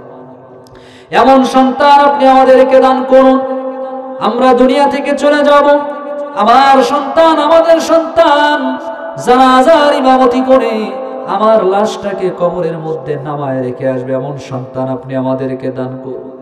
এমন সন্তান দিয়েন না যেই সন্তান আমি দুনিয়া থেকে চলে যাওয়ার পর অন্যায় করবে, পাপাচার করবে, আর কবরের মধ্যে শুয়ে শুয়ে আমাকে শাস্তি পেতে হবে, আমাদেরকে শাস্তি পেতে হবে। আয় আল্লাহ আপনি আমাদের সন্তানগুলিকে নেককার সালিহিন মুত্তাকিন সন্তান হিসেবে কবুল করে নিন। আয় আল্লাহ এই মাহফিলের সভাপতি সাহেবকে আপনি কবুলের মঞ্জুর করে নিন। আয় আল্লাহ তার হায়াতের মধ্যে আপনি বারাকা দান করুন। আয় আল্লাহ এই মাদ্রাসার মুহতামিম সাহেবকে কবুল করে নিন। আয় আল্লাহ তার হায়াতের মধ্যে বারাকা দান করুন। আয় আল্লাহ সুন্দরভাবে সুচারুভাবে যেন এই মাদ্রাসাকে পরিচালনা করতে পারে সেই তৌফিক দান করুন। এই মাদ্রাসার প্রত্যেকটা তালিবুল ইলমকে আপনি হক্কানি হাফেজ রব্বানি আলেম হিসেবে কবুল করে নিন।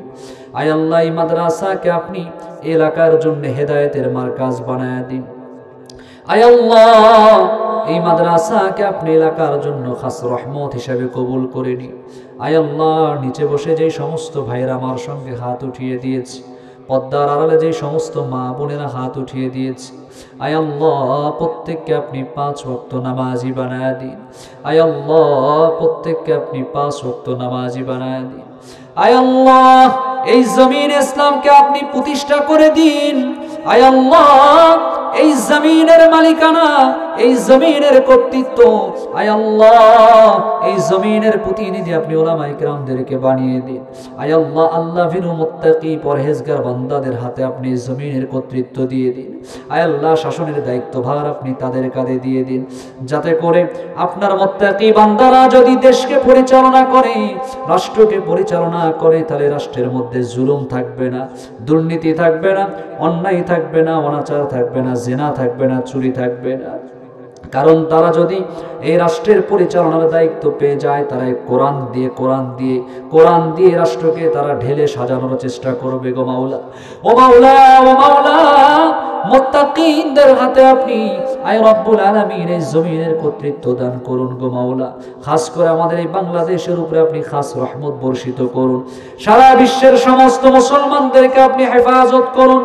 বিশেষ করে প্যালেস্টাইনের মুসলমান, গাজার মুসলমানদেরকে আপনি হেফাজত করুন। আয় আল্লাহ সুদানের মুসলমানদেরকে হেফাজত করুন। আয় আল্লাহ প্রতিনিয়ত প্রত্যেকটা সেকেন্ডে আমাদের ভাইদের উপরে তারা গুলি বর্ষণ করে, বোমা নিক্ষেপ করে। আয় আল্লাহ কুফফারদেরকে আপনি দুনিয়ার জমিন থেকে ধ্বংস করে দিন। আয় আল্লাহ মুসলমানদেরকে আপনি চূড়ান্ত সফলতা, চূড়ান্ত বিজয় দান করুন। আয় আল্লাহ খাস করে আল্লাহ পরিশেষে আপনার কাছে আরজি, এলাকার যে সমস্ত মানুষ দুনিয়ার জমিন থেকে চলে গেছে, যারা কবরস্থ, প্রত্যেককে মাফ করে দিন। আয় আল্লাহ আপনি আমাদেরকে চূড়ান্ত পর্যায়ের মুসলিম হিসেবে কবুল আর মঞ্জুর করে নিন। রব্বানা তাকাব্বাল মিন্না ইন্নাকা আনতাস সামিউল আলিম ওয়া তুব আলাইনা ইয়া মাওলানা إنك أنت التواب الرحيم سبحان ربك رب العزة عما يصفون وسلام على المرسلين والحمد لله رب العالمين وجعل آخر عند الكلام لا إله إلا الله محمد رسول الله.